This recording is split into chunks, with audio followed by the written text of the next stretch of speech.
In the protagonist's past life, he worked in a rescue team and died in an accident. After that, he woke up in this world full of mutated beasts and those called the Awakened Ones. In this place, he also awakened a power. By expending physical and mental energy, he could create gems. If the target accepts the gem, he can control their life, soul, and even their consciousness. In theory, this seems like an extremely overpowered ability. But of course, there's an obvious problem. With the gem in hand, someone asks what Zhang Ping is doing. He tells Su Jingyao that it's nothing special and asks if she wanted candy. However, she tells him to forget it since she would never want to be controlled by him. The problem with the ability is that the person has to know what happens when they consume the gem and accept the contract voluntarily. Otherwise, it's useless. The original owner of this body nearly exploded with rage because the ability was useless. However, having lived for a long time, he had a more resilient mentality to withstand such a useless power. Still, Su Jingyao tells him not to give up and that soon he'll find some creature that will accept being dominated by him. The boy says it's easy to say, but besides himself, no one else would accept it.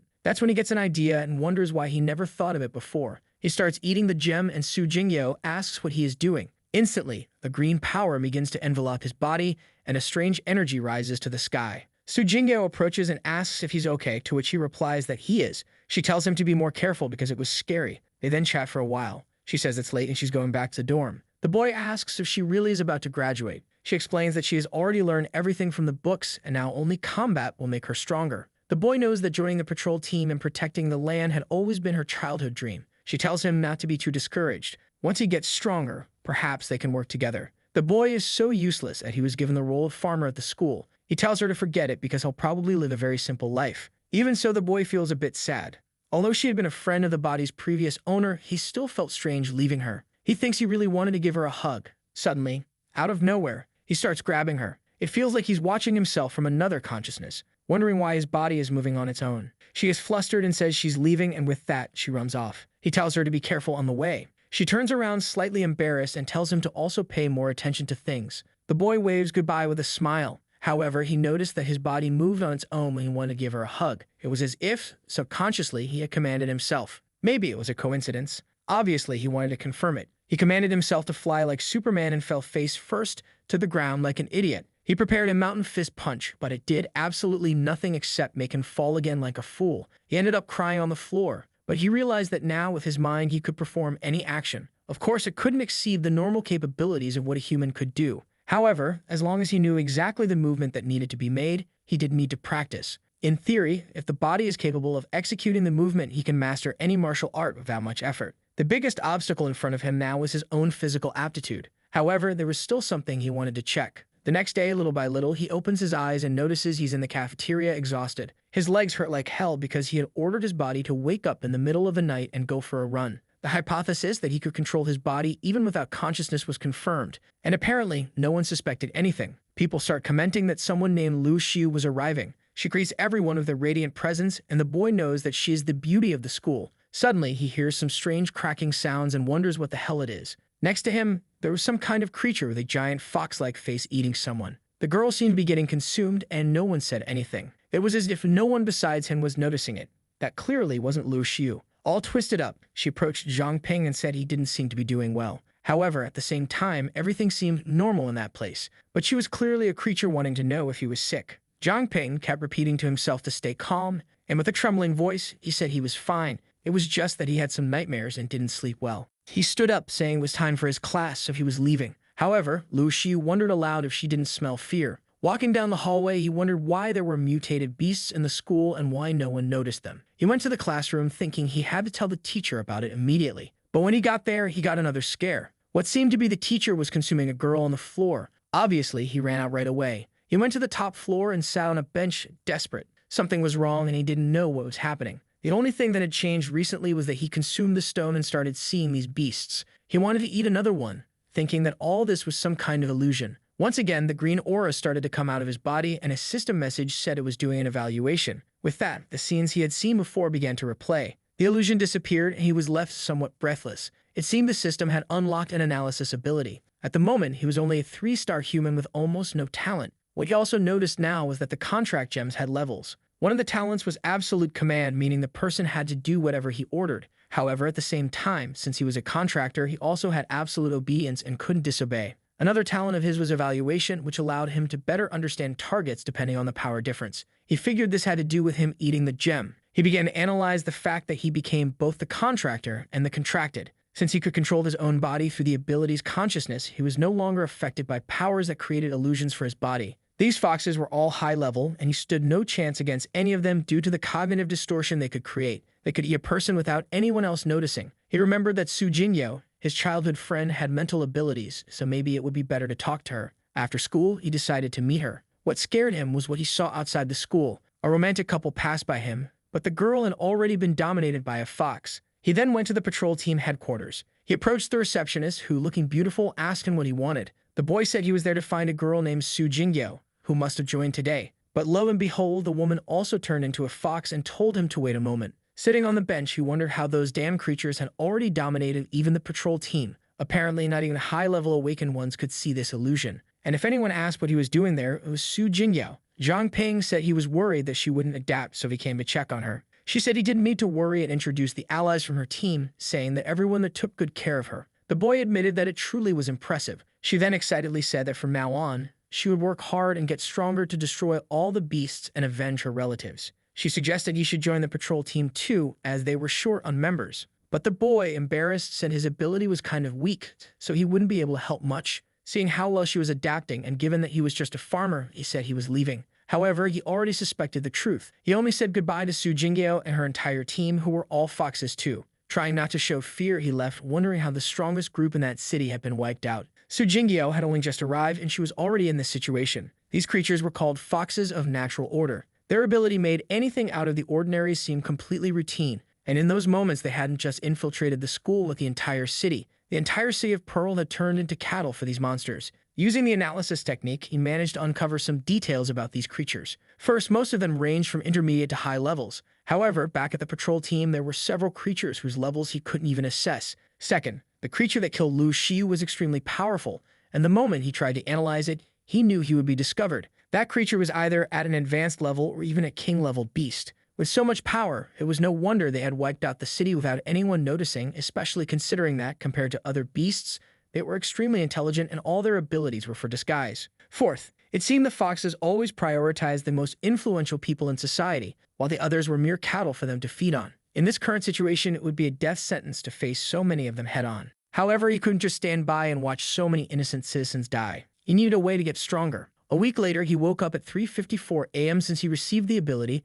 it seemed his body was resting much better. In addition, he advanced to level 2 after training a lot. All the remaining physical and mental energy he had was being turned into gems to consume, in hopes that sooner or later he'd get a better one or some evolved talent. After all, ever since he leveled up, the gems had turned colorless, and he seemed to get nothing from consuming them. However, today, he finally got another one with color. He consumed it, saying that it looked more like poison, but he hoped it would have some effect this time. After a while, power began accumulating in him, and in his profile he received a new ability, Night Walker. It granted him night vision, reduced his presence at night, and if he was in the shadows, he became completely invisible. In addition, the contract gem also leveled up to 2, and he wondered if it had something to do with his base level. If he could merely gain a new talent with every level, he would eventually become invincible. But now that he had the new talent, there was no reason to delay. Time to start practicing. Activating the Night Walker ability, he said he wanted to test it. He ran around the school and noticed that his vision at night was now far better than during the day. He could spot any object, including a strange ring lying on the ground.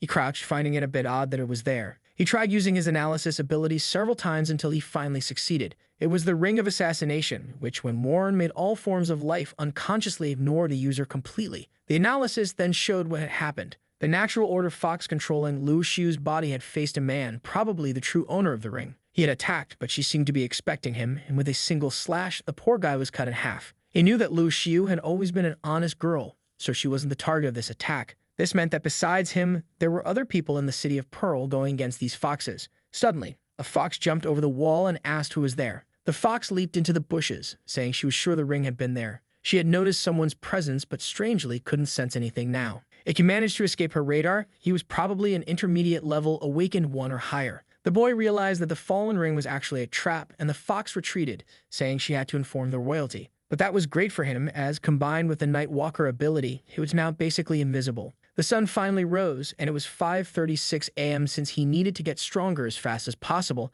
items were indeed the best solution. However, suddenly he heard some footsteps approaching. A strange voice called his name. He wondered who it was and who was speaking to him, but the voice only told him to hide. The girl then grabbed his face and warned him that they were coming, or rather, they were already there in his room. It had been 4 minutes since he woke up, and there were 3 foxes staring at his sleeping body. The one controlling Lu Xiu asked if it was him and prepared a red attack in her hand, telling him to die. The claw came straight for his face as he drooled. The fox paused the attack, thinking that if it had been him, he would have fought for his life. Besides, she couldn't sense the presence of that ring. Another fox, however, said he was very suspicious since he went out for walks every day. But today, he didn't. However, Lu Xiu, who was also royalty, said it wasn't him. That one was just a worthless meal, and they should learn that food in this city wasn't to be wasted. Some time passed, and the boy woke up startled. He spat out the ring, saying that was a close call. He was stupid to forget about today's walk, and he was lucky he forced his body to swallow that ring, avoiding exposure. What he found strange was hearing Su Jingyeo's voice telling him to hide. He wasn't sure if he was getting sentimental or what was happening,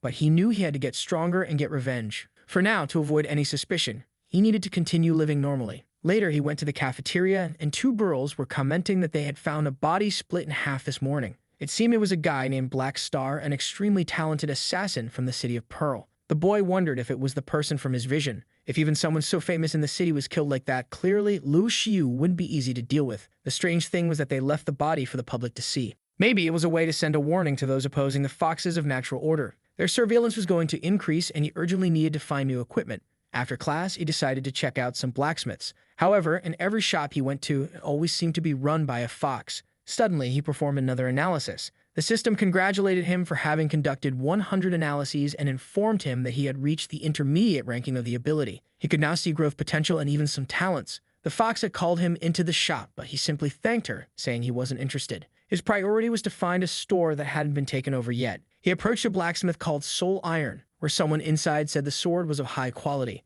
A blonde guy was trying to sell it to the old man, saying he didn't want to brag too much, but that blade was extremely good and he was offering it for a low price. However, the old man told him to take his eyes off his daughter and get those trashy things out of there. Angry, the guy got in the old man's face and asked if he hadn't heard what he said. Suddenly, Zhang Ping grabbed the sword that the guy had left on the table. The man asked what he was doing while the boy used his analysis ability. The blonde guy came over, telling him to give it back or he'd get beaten up. But the system warned that while the sword was attention-grabbing, it was useless since it had been repaired terribly. Right then, Zhang Ping said that the sword would break, and indeed, it snapped at that moment. The blonde guy started crackling with electricity, saying that Zhang Ping had ruined his plans and asked if he knew who he was. He claimed to be a direct disciple of the martial arts master from Xingyi School. He lunged at Zhang Ping, unleashing a flurry of light attacks. But Zhang Ping had sent out a shadow clone. Then Zhang Ping simply slapped the guy in the face. The boy questioned how he could be so weak, and the blonde guy called him dirty. Zhang Ping wasn't afraid at all since he had already seen that this sickly guy was only a level 1 with limited growth potential.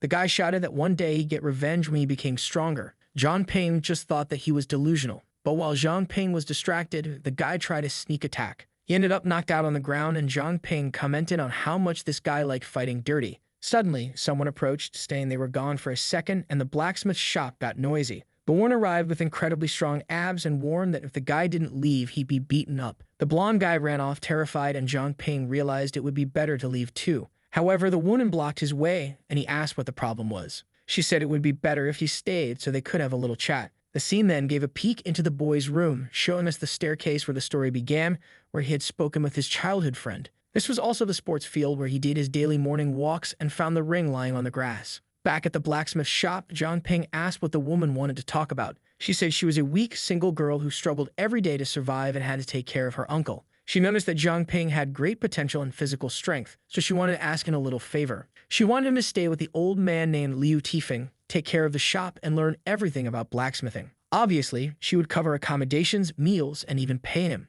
Zhang Ping was overwhelmed with joy, thinking it would be great to learn as he would need many items and didn't have much money. Plus, the shop didn't seem to be controlled by the natural order foxes. He struck a worker's pose, saying he was a man of the field and wouldn't shy away from work. She slapped him on the face, saying that's what she expected from a guy she was interested in. Zhang Ping muttered that his first priority would be to survive her hits. A few days passed with him working at the blacksmith shop, and someone told him to put more force into it. He asked if it was okay to do something like that, and she said it was fine since no one was coming to check on them. She encouraged him to continue, saying it was really good. Obviously, he was forging, not what you might have thought, right? She was teaching him how to hammer the materials, and she told him to wait a moment while she went to get some molds from the warehouse. The coal to be used was in a bucket, and he was warned not to let the fire go out. The problem was that there was more than one bucket, and he didn't know which one to use. He came to the brilliant conclusion that if he threw everything in, one of them would work. So he threw it into the furnace to keep the fire going. However, the whole place exploded. Flames shot in every direction. Zhang Ping thought he was done for and wondered if he had died.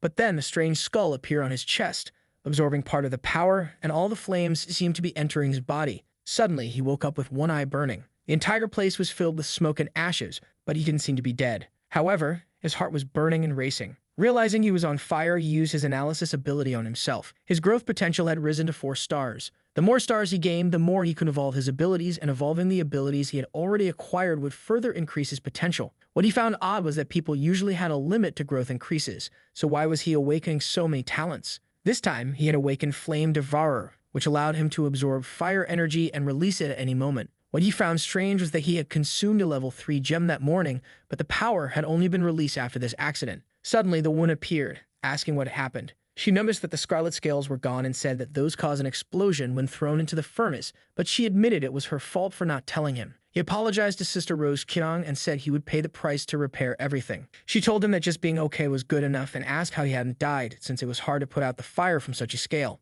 Moreover, she saw that he had created a material that required an extremely high temperature. She started casting the item into the mold, saying he had great potential. She remarked that the Academy still rated him with low performance. He was good enough to enter one of the 3 major organizations. He said he knew the patrol squad and the investigation squad, but what was this third one? She explained that there was indeed a third organization in the city. Almost no one in Pearl City knew what they were called or what they did. She then asked if he needed equipment and told him to take the dagger if he didn't mind. Seeing its glow, he remarked that it looked quite expensive. The good quality dagger was called Beautiful Tears and dealt damage to any creature below level 19. She explained that it was worth at least 100,000, which would be around 3 years of salary for that fool. He asked how someone poor like him, who earned 3,000, could walk around with something like that. She told him to see it as a reward for improving so quickly. She mentioned that she was going on a mission and asked if he was sure he wouldn't return to the academy. He replied that she didn't need to worry because he had already filled out the graduation papers. She told him to take care of the old man and not let him open the shop. Zhang Ping realized that the foxes had no interest in this place because they rarely opened it.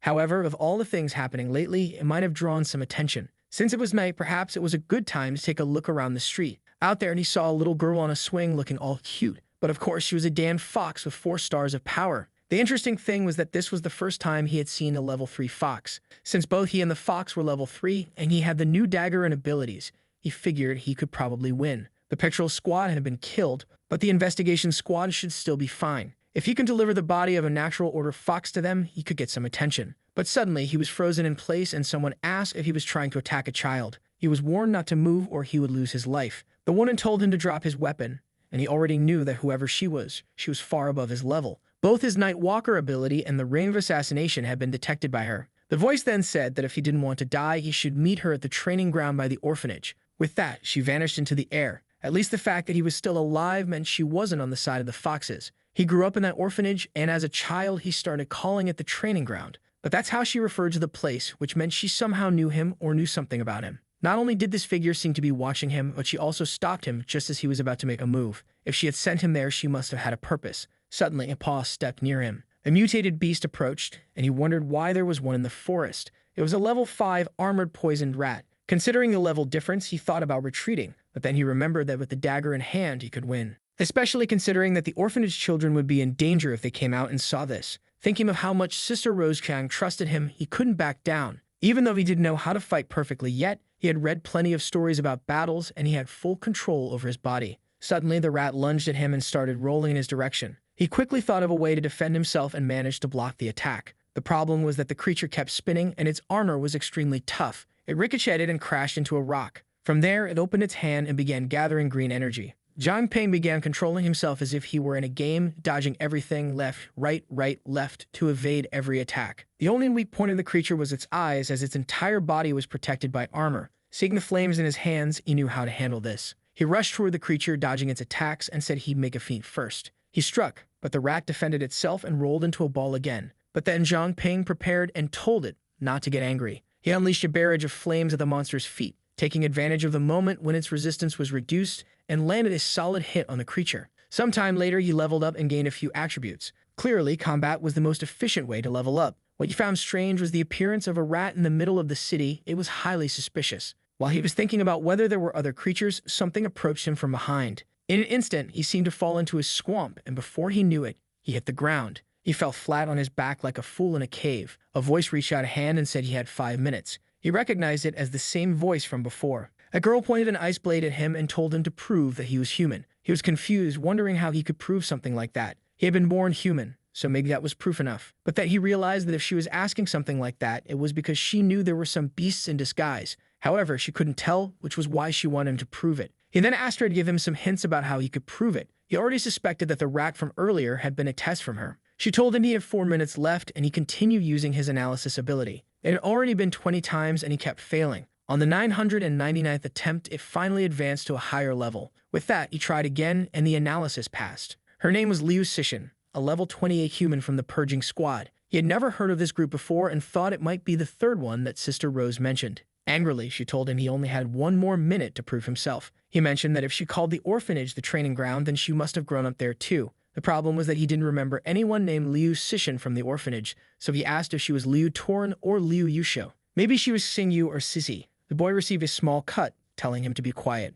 She said that none of this proved he was human. However, John Ping figured she must be Liu Sissy because she reacted when he mentioned that name. She was 3 years older than him, and by the time he had joined the academy, she had already graduated. He needed to recall something that only the two of them knew. He remembered that she once taught him the earth-crushing fist and began mimicking the movements she had shown him back then. He said that it seemed she really was Sissy. However, she interrupted him, saying she would ask a second question. She pointed out that his ability was the contract gem, which was supposed to be useless. So what had he been doing during this time, and why did he seem stronger? He explained that 2 weeks ago he consumed the contract gem and now had control over his body, making him immune to any beast illusions. Based on what he had observed, there was a massive group of natural order foxes within Pearl City. He believed that their entire tribe had already infiltrated. She asked if he was telling the truth since a fox's basic talent was cognitive distortion. He started explaining about the city's influential figures, the weapon shop, and even the girl on the park swing. All of them were natural order foxes. She told him to wait there while she checked something and asked someone named Jin Bo if he thought the information was reliable.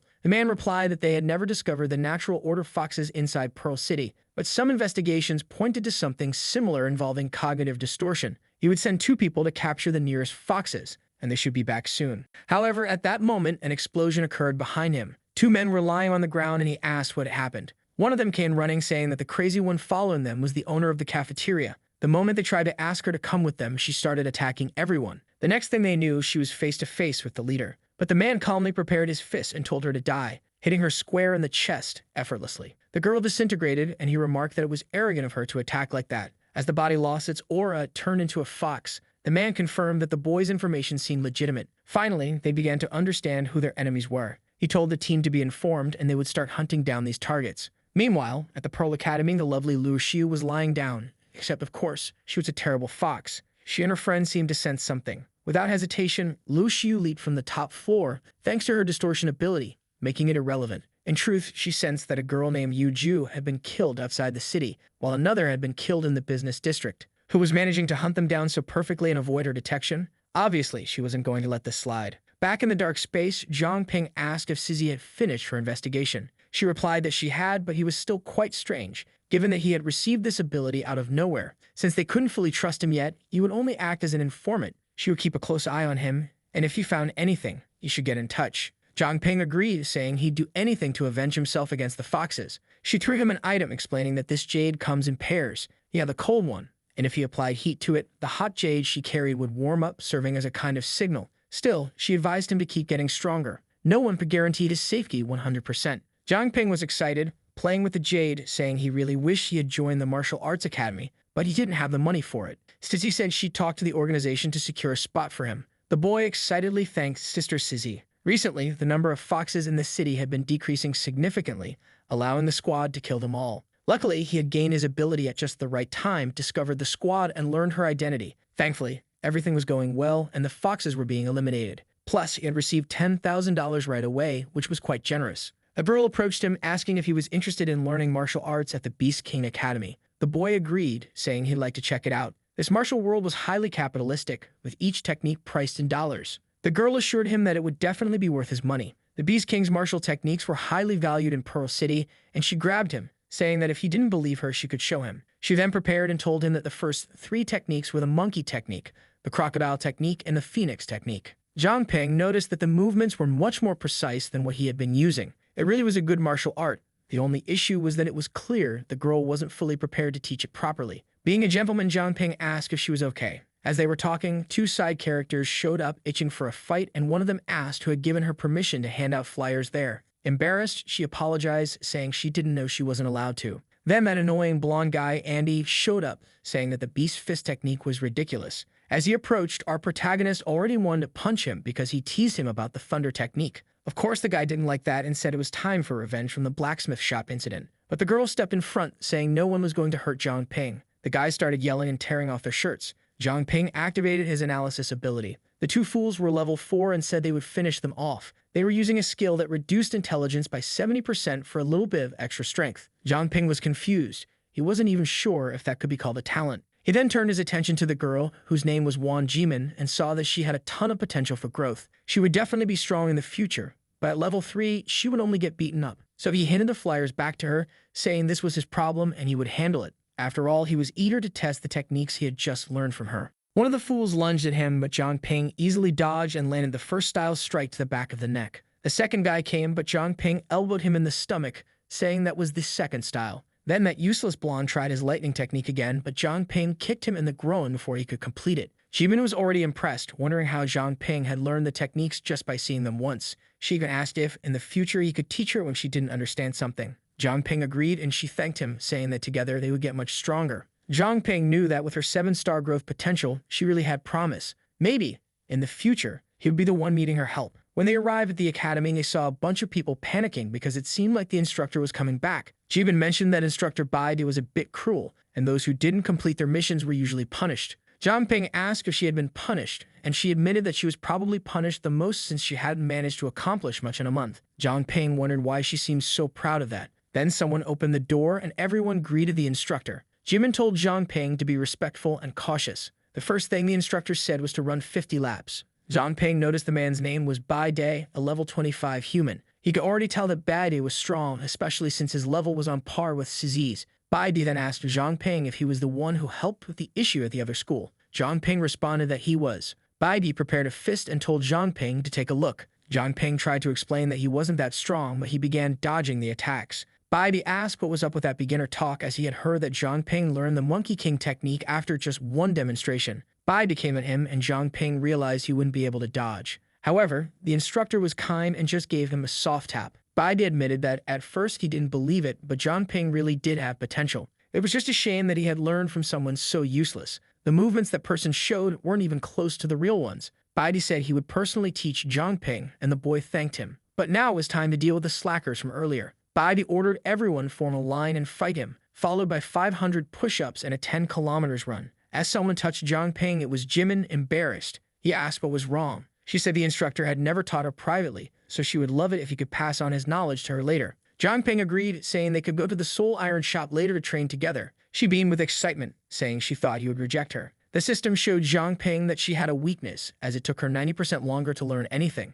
However, if she trained the same thing every day, her learning speed would increase by 10% each day, up to a maximum of 100%. Clearly, this ability was a nightmare for the teacher, who didn't know why she couldn't learn anything. 5 days passed, and they were back at the blacksmith shop. Someone commented that her movement was wrong. The diligent boy had taken her to the basement and was teaching her, explaining that she was doing it all wrong. Even though he was breaking the technique into parts, she still couldn't get it right. But that beast fist technique he had learned was really something. At that moment, Rose Chang returned. Zhang Ping told Jimin to keep practicing while he went to check on things. Upstairs, Rose mentioned that she had almost messed up this time and still didn't understand why the number of mutated beasts was decreasing so much. Because of this, they had been forced to hunt up north, where they encountered some storm wolves. Zhang Ping asked if she got out of it okay. She replied that yes, they had used a technique to hide, and the wolves attacked another group, allowing her to grab something valuable, a gem that allowed people to control the wind with their minds. Zhang Ping asked if it was a wind gem, and Rose commented that he really seemed to know everything.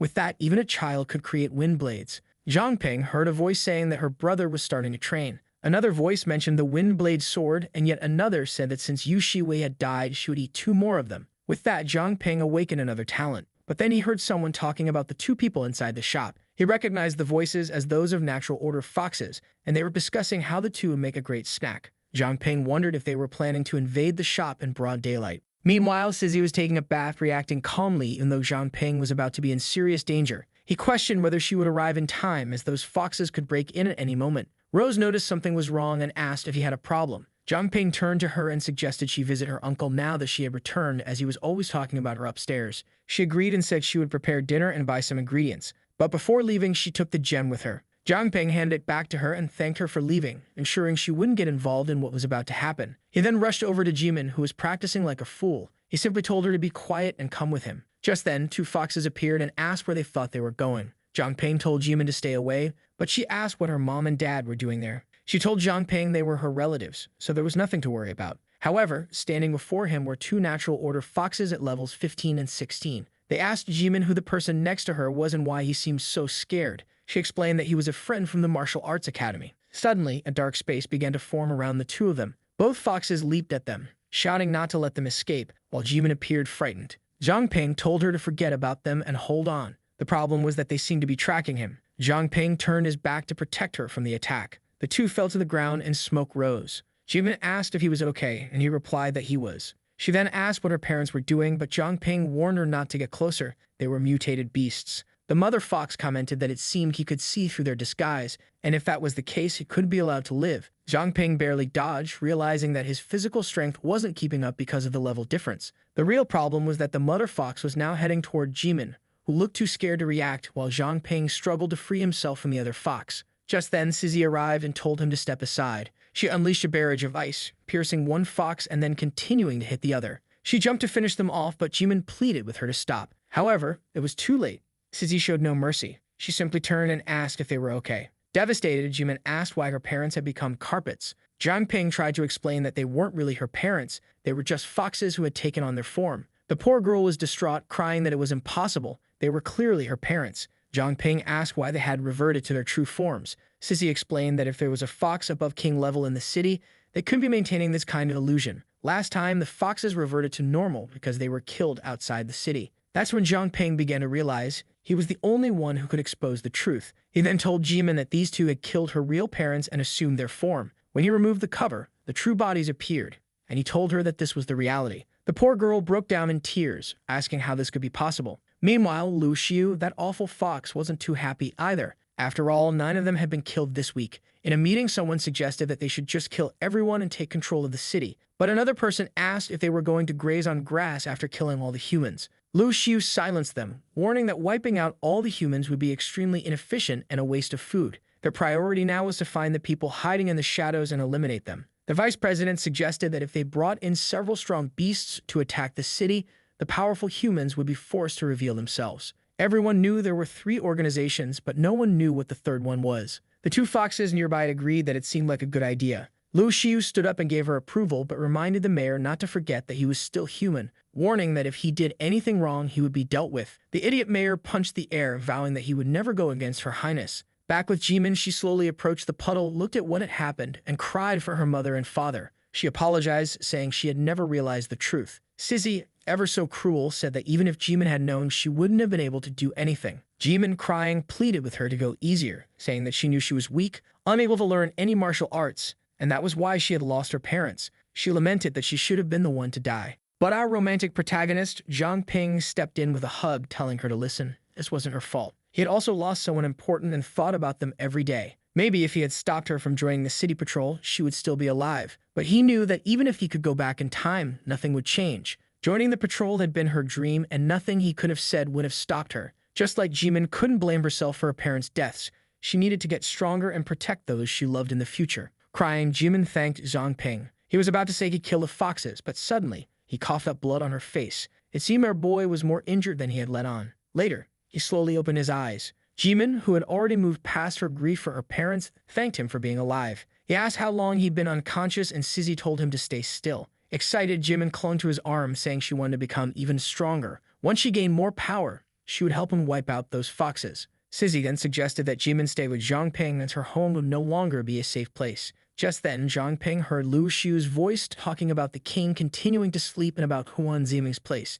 He told Sizzy that he had a lead on the foxes. He mentioned the vice president, and Sizzy commented that if he was connected, he had clearly betrayed humanity. That king they were talking about could be the one amplifying the illusion for everyone. Since the foxes were out hunting, it was their chance for revenge, and she would need Zhang Ping's help to identify them. Meanwhile, Rose was happily cooking, starving. The scene shifted to the purging squad's base. The girl named Manny complained that Sizzy was always bossing everyone around and making all sorts of demands, while Chen Luo just quietly observed. They entered the meeting room, where another, far more dangerous, person offered Manny a cup of coffee. This base was a dangerous place, if you know what I mean, and it was time for the meeting to start. Her name was Suji, and she initiated the solar recharge. Another person activated the black curtain, and the last one triggered the light and shadow distortion. Together, they created a celestial curtain around the entire city. Meanwhile, Zhang Ping thought that the purging squad was finally starting to trust him. They were the only ones who had a chance to deal with all of this, and they had extremely rare weapons. They also had a secret group for operations like this.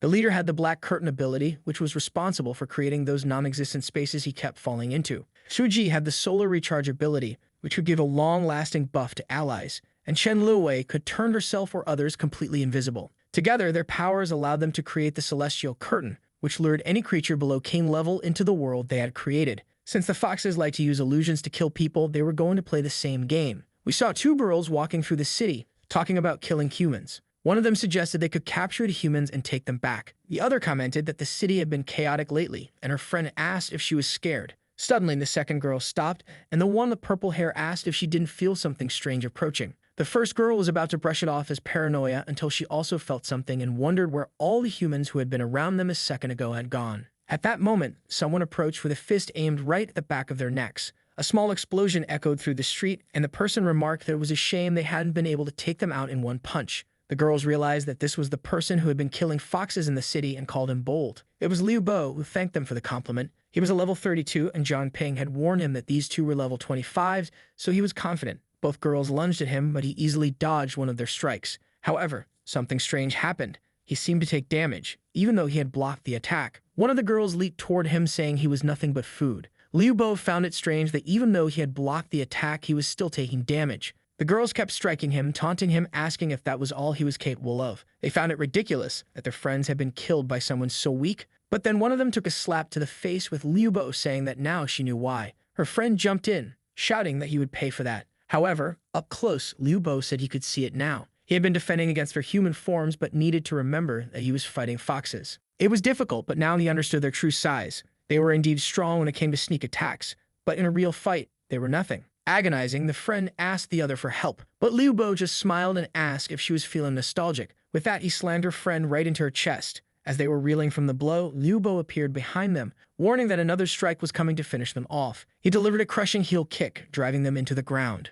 Writhing in pain, the two foxes wondered why they couldn't sense the rest of their race. Liu Bo told them to stop overthinking it. This was the end. He unleashed an electric explosion, finishing them off completely. From afar, Zhang Ping observed and remarked that Liu Bo was indeed strong. Sissy replied that of course he was. After all, he was the leader of their division. But Zhang Ping couldn't help but comment that Liu Bo's outfit looked like something straight out of a Super Saiyan. Stizzy received a notification that multiple beasts were invading the city, and if too many creatures got through, the celestial curtain would overload. She told Zhang Ping that they would have to deal with the other creatures, and she would send someone to watch over the blacksmith shop. Zhang Ping asked who she had been talking to on the phone, and Sizzy explained that it was a big boss whom he would meet one day. Sizzy broke down the power levels. Low-level creatures were between level 1 and 10, and Zhang Ping was currently level 4. Mid-tier levels were below 20, where most foxes resided. Apex creatures like Jinbo at level 32 were at the highest level before reaching the king rank, which was level 40 or higher, a level where some foxes operated.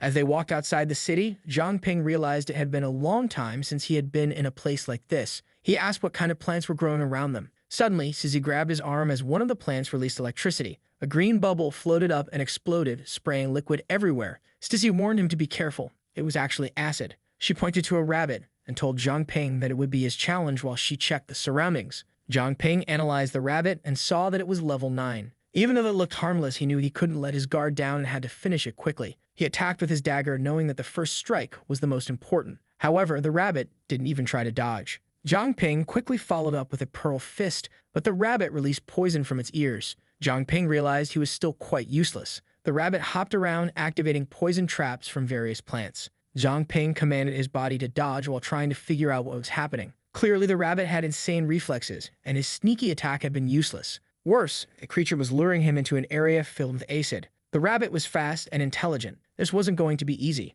Zhang Ping noticed something strange. The acid wasn't burning him. Maybe the fire in his body was evaporating the acid on contact. The rabbit launched another series of attacks, but Zhang Ping responded with a barrage of flames, easily blocking the assault. Since the acid was liquid, the fire evaporated it instantly. Zhang Ping understood why Sizzy had assigned him this task. Despite how dangerous these creatures were, he had a clear advantage. The rabbit lunged, puzzled as to why Zhang Ping wasn't being consumed by the acid. Zhang Ping tried to defend himself but had trouble understanding the creature's movements. Worse, the rabbit's claws were also coated in acid. The creature had realized that long-range attacks wouldn't work, so it had come in close. Zhang Ping now had to envelop his body in flames to burn the acid from its claws. However, his flame reserves were limited. He charged at the rabbit, asking if it thought it was the only one with tricks. Zhang Ping tried a series of strikes, but the rabbit dodged. Finally, they were face to face, and Zhang Ping said there was no escape now. He had trapped the rabbit in a fire tornado. The problem was that he only had 3 flame reserves left. He stabbed at the rabbit, but it dodged and his reserves hit 0. However, that was exactly what Zhang Ping wanted. He began walking through the flames he had created, absorbing the fire and partially refilling his reserves. He coated his dagger in flames and struck the rabbit square in the back. The creature fell dead, but Zhang Ping realized that without matching its level,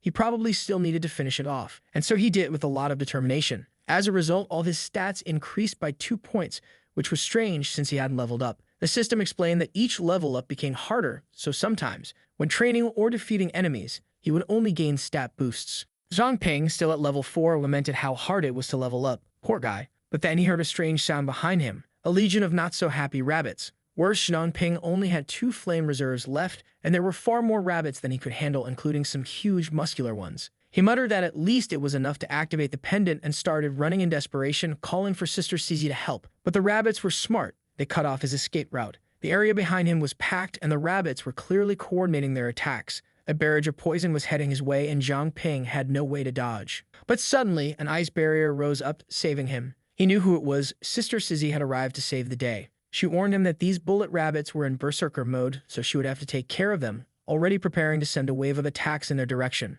With that, the fools were all chased out of the forest, drenched and defeated. Now they looked cute, didn't they? But they were still damned creatures. Zhang Ping couldn't help but think, these cursed things only look adorable after they're dead. Sizzy, ever so cruel, snapped her fingers and everything turned to ice. The entire wave of creatures became frozen pillars. Sissy remarked that she'd only been gone for a minute, so how did this many creatures show up? Zhang Ping, of course, said he had no idea. She responded that the worst part was that this didn't seem to be the end. Another legion was coming their way. But instead of attacking, these creatures were headbutting one of their own that was trapped in the ice. They didn't even care that a girl was preparing a sword. It was as if they were all fixated on completing a single objective. However, Sizzy wasn't about to help them, and even though the creatures looked cute after death, she showed no mercy and finished them off. Since the whole pack was focused on the one in the middle, Sizzy knew there had to be something inside its body. She reached out and commanded it to release. The ice shattered along with the creature, and inside they found a spiritual control pill. Zhang Ping asked what it was, mentioning that it smelled nice. Sissy explained that some organizations used it to control mutated beasts.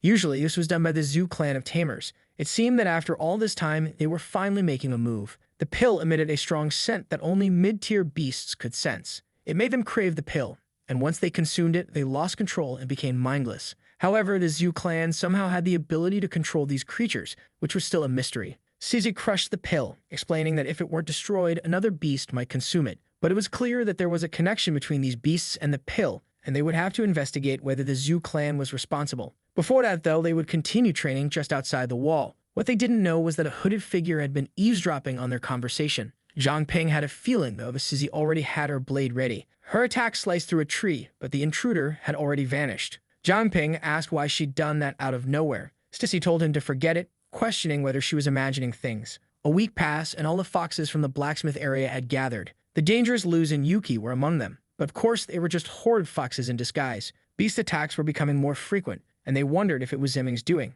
Still, Luz wasn't going to rely on him, as it was time for her to make her own move. She told the others that, as many of them knew, humans had discovered a way to break free from mental control. Most of the foxes had disappeared from the blacksmith region, so everyone would head there. Their plan was to spread chaos and make it look like they were acting impulsively. That way, Luz could observe who would appear, allowing them to eliminate all threats. Meanwhile, back in the forest, the dumb bullet rabbits were still standing around. Zhang Ping sneaked up behind them. Since it was nighttime, he had his evasion ability active, allowing him to strike without mercy. For the past week, he'd been hunting these cursed rabbits and had reached level 6. Additionally, he had become familiar with all their attack patterns. First, he easily neutralized their long-range attacks using his flames. Typically, they would cover themselves in steel and try to attack or escape. Since the acid they used was flammable, it made it even easier to eliminate the ones covered in steel. He had also been using the scarlet scales to recover his energy, so the flames he used never ran out. This was the technique he called Flame Devourer, or maybe not, because even he thought that name was a bit cringe.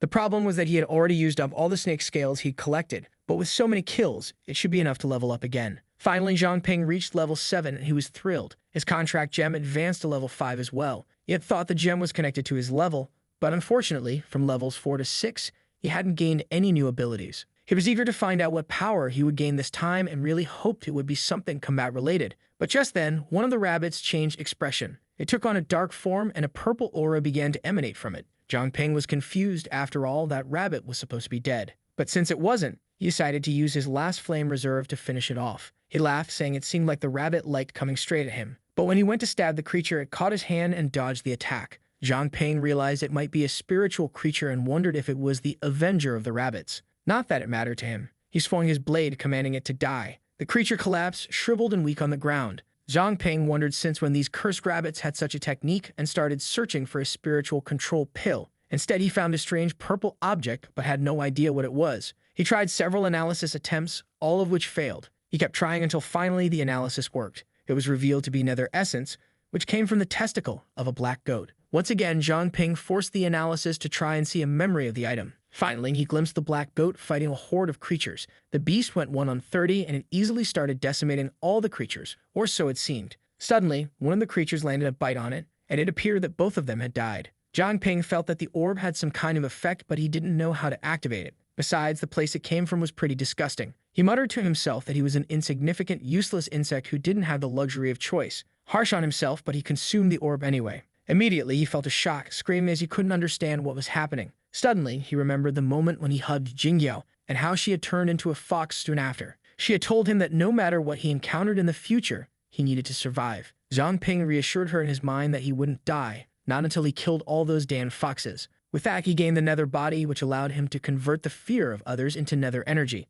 Each percentage of fear generated a manifestation that represented 10% of his current attack power. With fully recharged energy, he could unleash an attack with 1000% power. It was a perfect ability, both offensively and defensively. The most impressive part was that his growth potential increased by 3 stars because of this. Clearly, the nether body was more powerful than he had anticipated. But suddenly, Zhang Ping started crying, and even he didn't understand why. He couldn't tell if it was sadness, joy, or regret, but he swore he would avenge Jingyao soon. At that moment, a group of men carrying some things approached him. One of them asked if the kid was okay, but the other told him to leave Zhang Ping alone, as it wasn't their problem. Zhang Ping slowly stood up, his Hour of Darkness ability active, and said he was fine. However, the men ran off in a panic, which only fueled Zhang Ping's nether energy. It seemed like he was going to have to cause a little mischief in this world. The most interesting part was that the nether energy could form any shape he wanted. Curious about its strength, he swung to strike toward a tree. Even a blade created from just 1 point of nether energy sliced through the tree like paper. He then slashed through the falling trunk, cutting it into neat cubes like something out of Minecraft.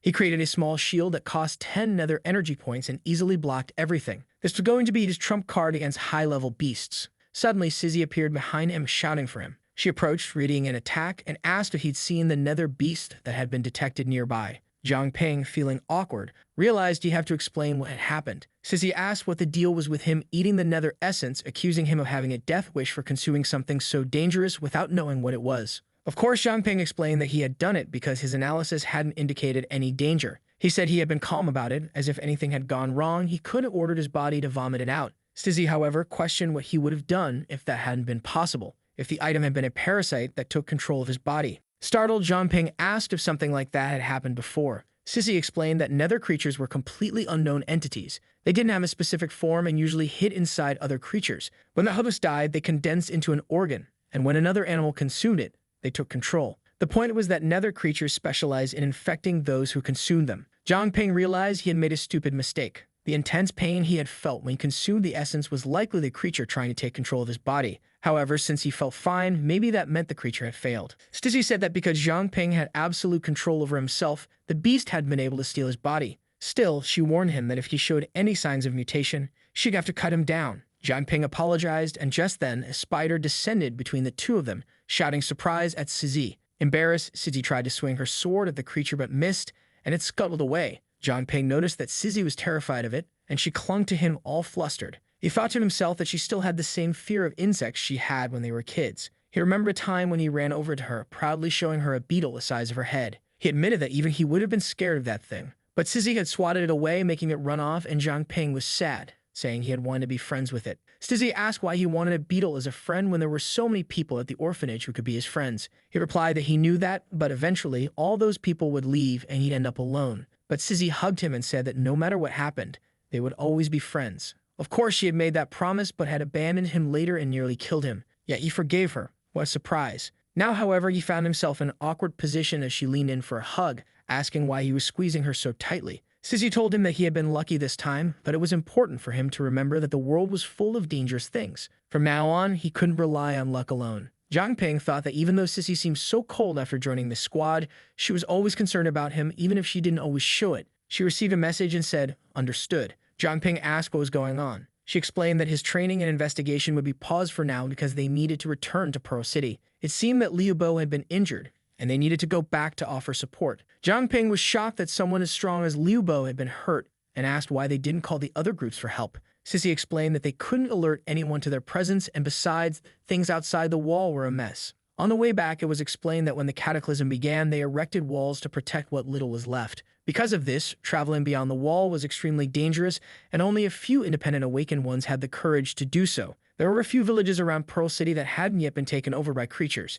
At sea, there were numerous apex-level creatures, and no one had any idea what was on the other side. When they arrived at the base, someone explained that they had been using the celestial curtain to monitor the foxes when suddenly, many of them appeared on Blacksmith Street, so they went there to resolve it. But it turned out to be a trap. Jinbo had been injured and was still recovering, so for the time being, Sisi would have to take responsibility and ensure the city's safety. Humbly, Zhanping asked if she needed help. Sisi humbly declined, telling him to return to the blacksmith shop and that she'd send him a message if anything came up. With that, the two parted ways and Zhanping wished them well. Finally, he was able to relax a little after so many days of training outside the city. He was curious to see how Jimin's training had been going, but then he noticed something strange. The people in the city seemed frozen in place. Someone approached and called out to him. Zhangping used his analysis ability, which failed 66 times, but eventually succeeded. However, he could only tell that the man was using an identity-hiding ability. The man commented that it seemed Zhangping could see the people, and that right now, he must be trying to analyze his abilities.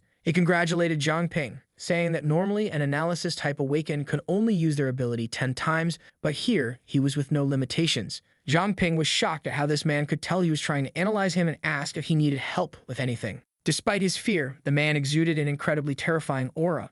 Zhangping stood his ground. The old man asked if he wanted to have some fun. Zhangping did nothing, and the man asked why he wasn't starting. Zhangping responded that there was no reason to fight him, but the man questioned whether he had no reason to become stronger or if his quest for vengeance in South Nile was just a lie. Instantly, Zhangping was in his face, demanding he repeat himself. But strangely, reality seemed to shatter around him. The man teleported, and Zhangping thought he was behind him. As he turned, the man blocked his punch and said that Zhangping still had a lot to learn. Zhangping replied that they'd find out soon enough and unleashed a flame right at the man's face. However, the fire passed through, causing no damage at all. The man reappeared in the distance, saying that he had had his fun and now it was his turn. What Zhangping had hit was just a false image, and the man unleashed a slash. Zhangping was barraged with ice attacks and wondered how this lunatic had so many abilities. He began using a bit of his nether reserve to dodge, and when he couldn't, he pulled up his shield to defend himself. All of this was just to get the man to lower his guard. He sacrificed his shield and launched an attack in the man's direction. As the shield blocked the man's vision, Zhangping came from the side to land a finishing blow.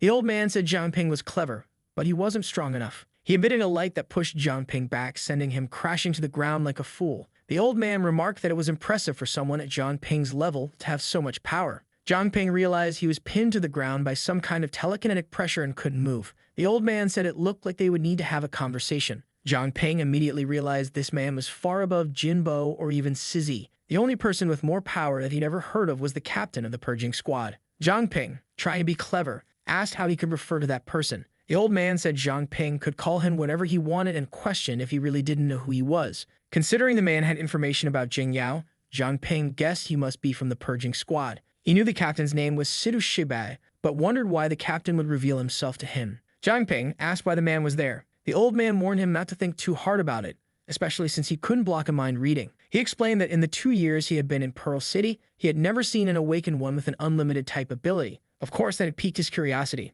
Jiang Ping asked if such a thing as an unlimited level truly existed, as he had thought Apex was the highest level. Shibai explained that normal awakened individuals could only have a single ability, no matter how strong they became. However, unlimited users could continuously gain new abilities as they grew stronger, and there was something he was extremely curious about. Could his unlimited level ability, called Path of Others, copy Jiang Ping's contract gem ability? Of course, he wasn't asking for this test for free. Jiang Ping would be rewarded, even if it didn't work. Jiang Ping wanted to know what would happen if he refused to test this. Shibai said that was his decision, but he should take a look at the gift first. It was a bracelet called Golden Treasure, which had the storage ability that Shibai had used long ago. He added that Jiang Ping should know what that meant. Jiang Ping was excited. A storage ability was perfect for someone like him, who had abilities that consumed items. The old man then told him to raise his hand, and a strange blue energy began to flow. Shibai looked thoughtful and sighed. Jiang Ping asked if he was finished, and the man replied that he was. Unfortunately, Shibai couldn't copy Jiang Ping's contract gem ability,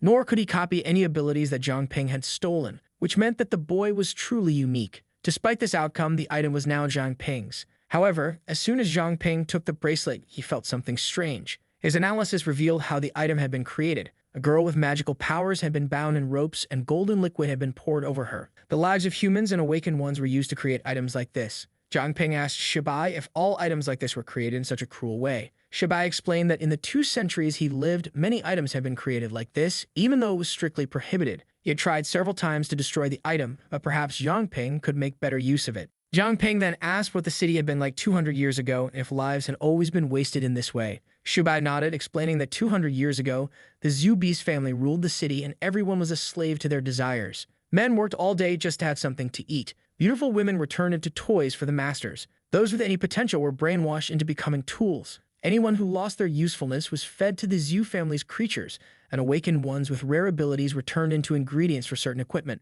After the Zhu family committed so many atrocities, a revolution began. After years of fighting, the Zhu family was finally overthrown. Jiang Ping acknowledged this history, and Shibai asked if he wanted to know more. Jiang Ping asked why, if Shibai was so strong, he didn't just go and take out the fox leader by himself. Before answering, Shibai shielded their conversation from the world. He explained that it wasn't that he didn't want to, it was that he couldn't. Jiang Ping might think the city's defenses were weak since they had been invaded by the foxes, but in truth, Pearl City's defenses were incredibly robust. The patrol and investigation teams could easily detect any beast that approached the city. Once the signal was given, the purging squad was always ready and dealt with any of the beasts. Additionally, the city had an artifact called the Pearl of the Sun and Moon, which capped the power of any creature within the city at level 40. So even if a king-level creature invaded, it would only have the power of an Apex level. No doubt about it, Shibai was the strongest Apex-level being. The problem was that even though they knew who the enemy was, they didn't know who was pulling the strings behind everything. Jiang Ping questioned whether Shibai was suggesting that there was a traitor among them. Shibai explained that the city's lord had gone missing, and aside from him, only a few people had control of the artifact.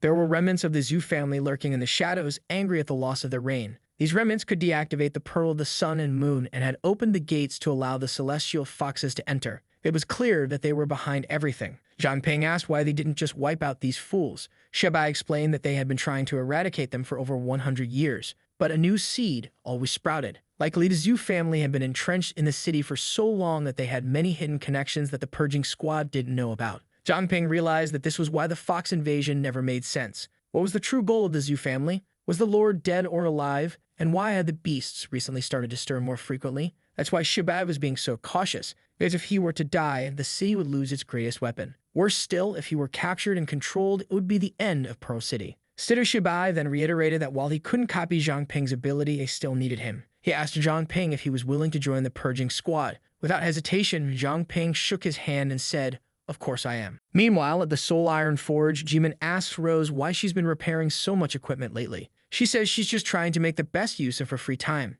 Then Jimin asks when Jiang Ping is coming back since it's been a few days since he left. Rose says it must be all the missing that's making her so distracted. She replies that it's not that, it's just that during the day she has no one to help her train. And she keeps wondering how he's doing outside the wall and if he's encountered any danger. Rose says that kind of talk is identical to a wife's. It seems she can't go a day without a boy. She turns to the barrel and says she'll stop teasing her. But she warns that she doesn't need to worry because the creatures outside the wall are all marked. So as long as he stays in the right regions, he'll be safe. Jimin then questions if there are other villages outside Pearl City capable of doing that. Rose says yes, there are a few, but they are very backward and xenophobic. Most of them still worship bestial gods and make sacrifices to them. So if you ever come across one, it's best to flee. Jimin asks if they are human, and if so, couldn't they just communicate with them? However, Rose warns her to be cautious with that thought, saying they are actually much more dangerous than the beasts when it comes to the outside world. Some of them wear terrifying masks, and you never see them coming. At that moment, Jimin asks if it's like that thing showing up behind them.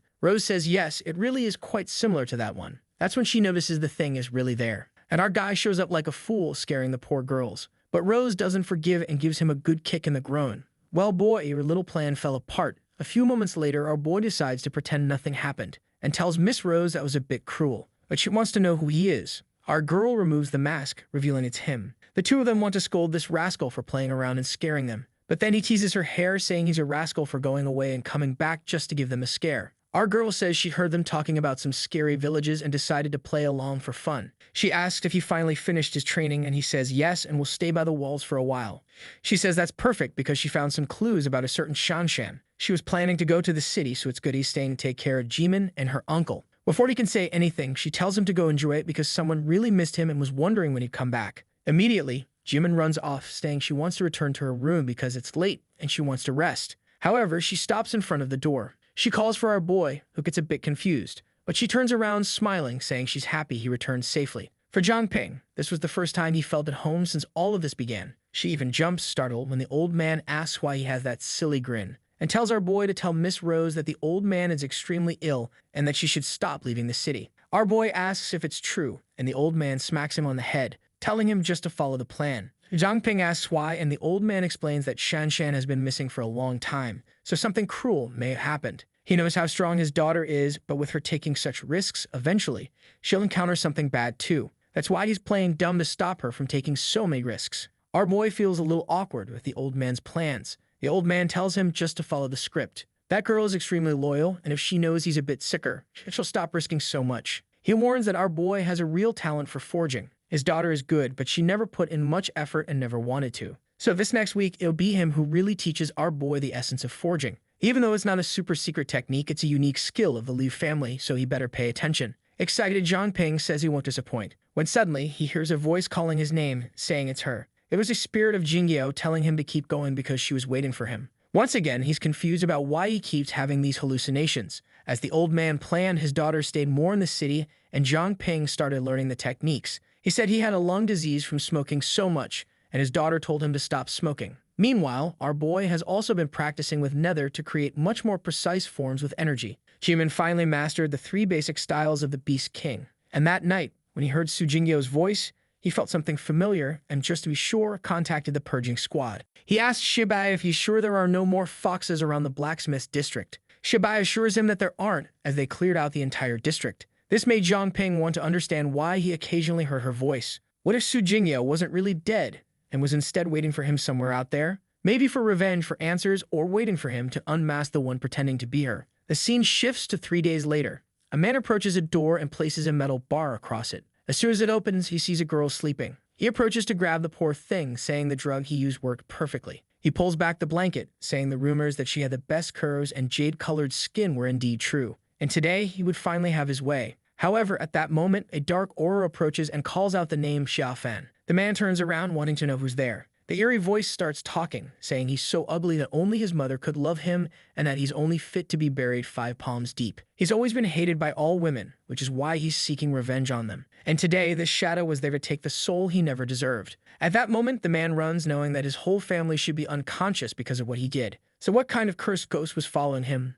Until he's struck in the knee by a whip. He falls to the ground like a fool, and Zhangping's reservoir of fear begins to fill. The man starts crying, begging him to stay away. In that instant, the man wets himself and faints, and our boy wishes he had stayed awake a bit longer so he could draw more fear from him. But this marked the success of the first mission he took on. It was time to bring this man back to headquarters and let them deal with him. This man's skill was pharmaceutical mastery, which allowed him to create extremely potent drugs. In that moment, our boy has flashbacks of the things this man had done. What he was up to was obviously horrific. Using the drugs he created, he harmed numerous women. Seeing this left our boy shaken, and suddenly, the man started waking up on the ground. He turned to launch an attack, but it seemed to hit an aura. Zhangping turns into smoke, and the man wonders where that bastard went. However, our boy simply says, "Today you die." The man wonders why the poison he threw wasn't working. In the next second, he sees a small hand flying toward him, and Zhang Ping says that for every person he hurt, he'll take a blow. In a Saw-like style, things were about to begin. The man began taking a flurry of attacks without being able to react. He started agonizing, desperate.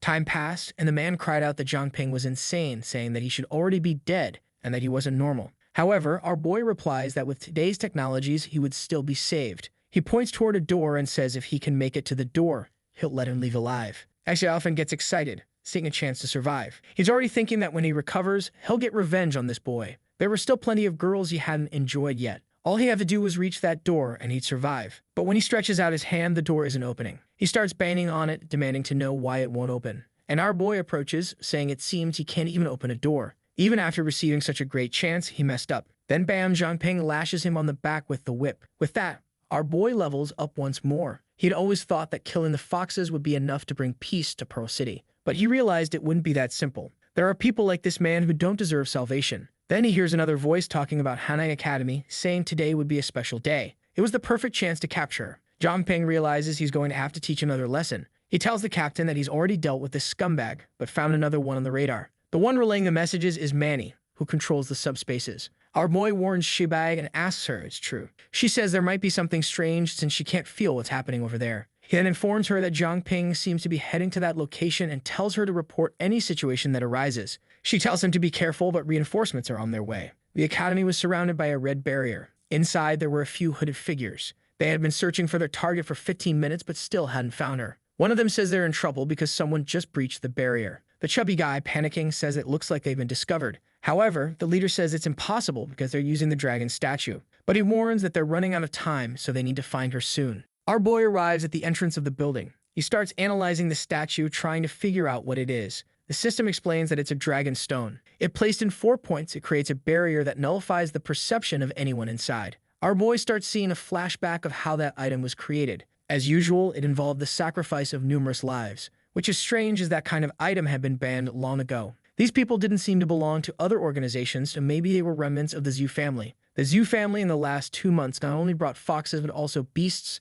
and now they're targeting something at Hanhai Academy. It's still hard to understand what these guys' real goal is, but perhaps today at the academy, he'll begin to understand things. Then he sees someone approaching and decides to hide. With that, he activates the Nightwalker ability. From the perspective of the group, there was nothing there. The person who had apparently crossed the barrier was already gone. One of them says to turn off the lantern to conserve its energy. Afterward, they collect the dragon's stone and leave without leaving any trace. However, our boy was there, observing and relaying the information that these guys were levels 20, 17, and 15. The lantern they were carrying concealed their presence, scent, and even identification details. The girl they were taking was named Chu Jumting, who had an extraordinary potential with a lot of stars. Moreover, she had the blood of a saint, which created a bond with any living creature. Zhang Ping realizes her ability is similar to a gem contract but much more advanced, as it works even without the person having to consume anything. The question remains, what does the Zhu family want with controlling this girl? However, it was obvious that he wasn't going to let these guys take her away like that. But suddenly, they seem to disappear. His analysis is interrupted and he wonders what happened. Amani, on the other hand, tells him that they're heading outside the city. Says he wouldn't make it in time, so our boy says he'll delay them. However, Shibai tells him to be careful and to consider his own safety. But our boy says he won't miss the chance to learn more about the Zhu family. The guys were already running outside the barrier, when one of them seemed to notice something. A strange other wolf came out in the bushes. The guys wondered why there was a creature like that right at the city's exit. Our boy's precision with form creation had improved a lot, but if he was analyzed, it would be risky. The guy decides to do just that to assess the creature's strength. But our boy notices the attempt to analyze him and interrupts it with an attack. Before the guy can do anything, he's already leaping. He's on the guy's back, ready to bite. The man dodges and tells Huang to hypnotize the creature. Huang spreads his arms and uses a technique telling the wolf to stay still. Zhang Ping's eyes go all zigzagged. He puts on a love-struck expression, and the chubby guy says the ability is ready. However, Zhang Ping has infinite mental energy, so this type of attack is useless against him. He decides to pretend he's under control and slowly approaches with a dumb look on his face. The chubby guy reaches out his hand and tells him not to move. But right at that moment, Zhang Ping swipes. He opens his jaws and is ready to strike at the throat. As the fool is being devoured, he calls for help from the leader. The leader tries to execute a technique, telling him to get out of there. And a golden glow throws Zhang Ping far away. However, our boy managed to level up to 9, and the gem contract rose to level 6. The guy was using overwhelming telekinesis, and even Zhang Ping within the nether aura couldn't resist. With that, the poor guy is crushed. He tries to move, but it's impossible. Then the man says that the wolf's name is Zhang Ping, level 9, and he belongs to the Soul Iron Forge and the Purging Squad. He wonders why a worthless human like that was pretending to be a rat. But since he was one of Shibei's slaves, he wouldn't leave here alive. Although the guy's skills weren't great, the items he had were extremely dangerous. Clearly, the Zhu family had been depending on equipment they've been accumulating for a long time. The good thing for him is that even with restricted movement, he could still use the nether. What he found strange was that the gravity guy, instead of defending himself, was only trying to dodge. And then the guy jumps to the side and fires an electric arrow. Our boy has to use a good amount of nether to create a protective shield. The guy says that this type of ability our boy is using has a limited energy supply, so soon enough, it would run out. Our boy realizes that if the guy isn't trying to dodge, maybe it's time to try the next move. Another shock arrow comes, and he spends 15 nether to defend himself. At the same time, he buries some of his energy into the ground. He spends another 15 to launch a series of attacks. The other guy steps in to protect his friend. But what they haven't noticed is that nether had already seeped out from under their feet. Our boy pulled his shikamaru, controlling both of their arms, and they couldn't use their items. At that moment, he approaches, saying that with their hands bound, they're useless. He pulls out a nether dagger and stabs the guy in the stomach who can't move. However, the guy activates telekinesis on his own arm to hit Zhang Ping's arm. With that, he congratulates Zhang Ping for the attempt but says that this is the end. However, in that moment, our boy releases all the flame he had stored up, and with that, the man has to throw him far away. But as he's sliding back, an electric arrow is already coming. And man, this one hits him in the chest. It looks like his clothes are fireproof, and the guys say he's got quite a few tricks up his sleeve too. It was a shame, but this was where it was going to end. However, Zhang Ping only replies that the time has come. The guy laughs, asking if he's talking about his own death. But as water flows over him, Zhang Ping says he was only buying time. One of them manages to defend and counterattack,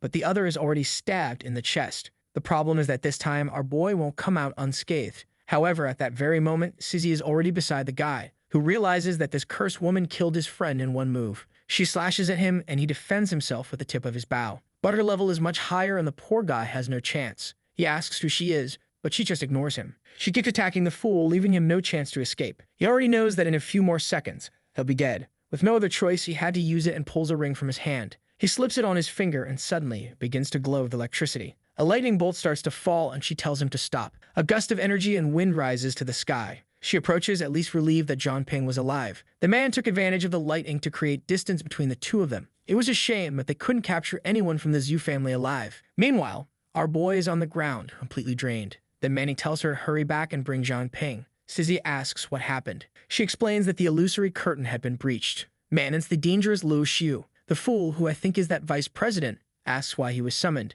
She questions how the preparations for the beasts outside the city were going. He says that, just as she ordered, everything was in place. It's at that moment that the giant lightning bolt falls in the distance. She wants to know what that sound was. The vice president recognizes it as the myriad call of thunder, which means the guy he sent out ran into trouble. It seems like he's up to something sneaky. He says it was probably just a random thunderbolt, but Lu Yu questions if he really didn't see anything unusual. Trembling, he says no. Everything seemed perfectly calm. She then asks why he seems so nervous. He assures her she can trust him. He's been tracking thunder for a long time and knows each one. She realizes the bastard is lying. And the problem is that outside the wall, she can't sense things clearly. It was exactly like that other time when that guy was about to die. But as soon as she turned the corner, he completely disappeared in an instant. There must be someone of high level using illusion tag techniques in this city. Normally, humans don't affect the foxes, but this one was messing with their perception. Maybe the entire city was under some kind of illusion. Man, she casts a jutsu and activates a domain expansion. The illusory barrier begins to crumble.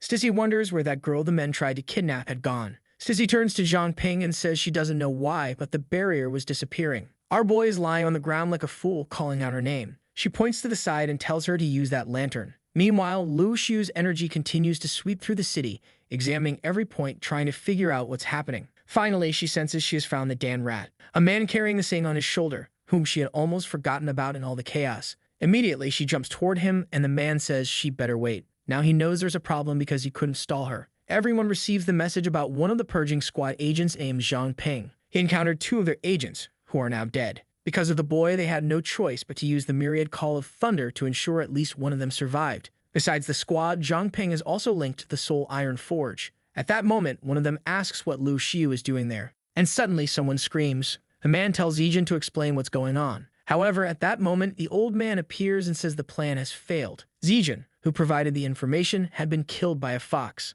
The problem is that the saint, who poses the greatest threat to the foxes, is now under their control. Lu Xiu knows she can't kill the saint, so she plans to send her back to the Lord's mansion. The man asks what they're going to do now that they won't be able to control the foxes. The old man says he knows of a passage that leads directly to the outer entrance of the mansion. Only he knows about that place, and they can release a bunch of beasts to make the foxes' lives difficult. That way he could take advantage of the chaos and rescue the saint. Another one says it's easier said than done, especially since Princess Lu Kaiyu will be guarding that place. The man says they'll have to use a plan to lure Zhang Ping since she's probably hunting him. If they send an attack on the Soul Iron Forge, Zhang Ping will go to defend it and Lu Kaiyu will show up to kill him. While the purging squad and the foxes are fighting at the forge, they'll take advantage of the situation to cause chaos at the mansion. One of them says this would mean breaking all ties they have with the foxes, so failure isn't an option. Obviously, no one must know they are descendants of the Zhu family. The guy with the black eye warns that the fate of the Zhu family is in Zemin's hands. Stizzy is asking if he's awake and how he's feeling.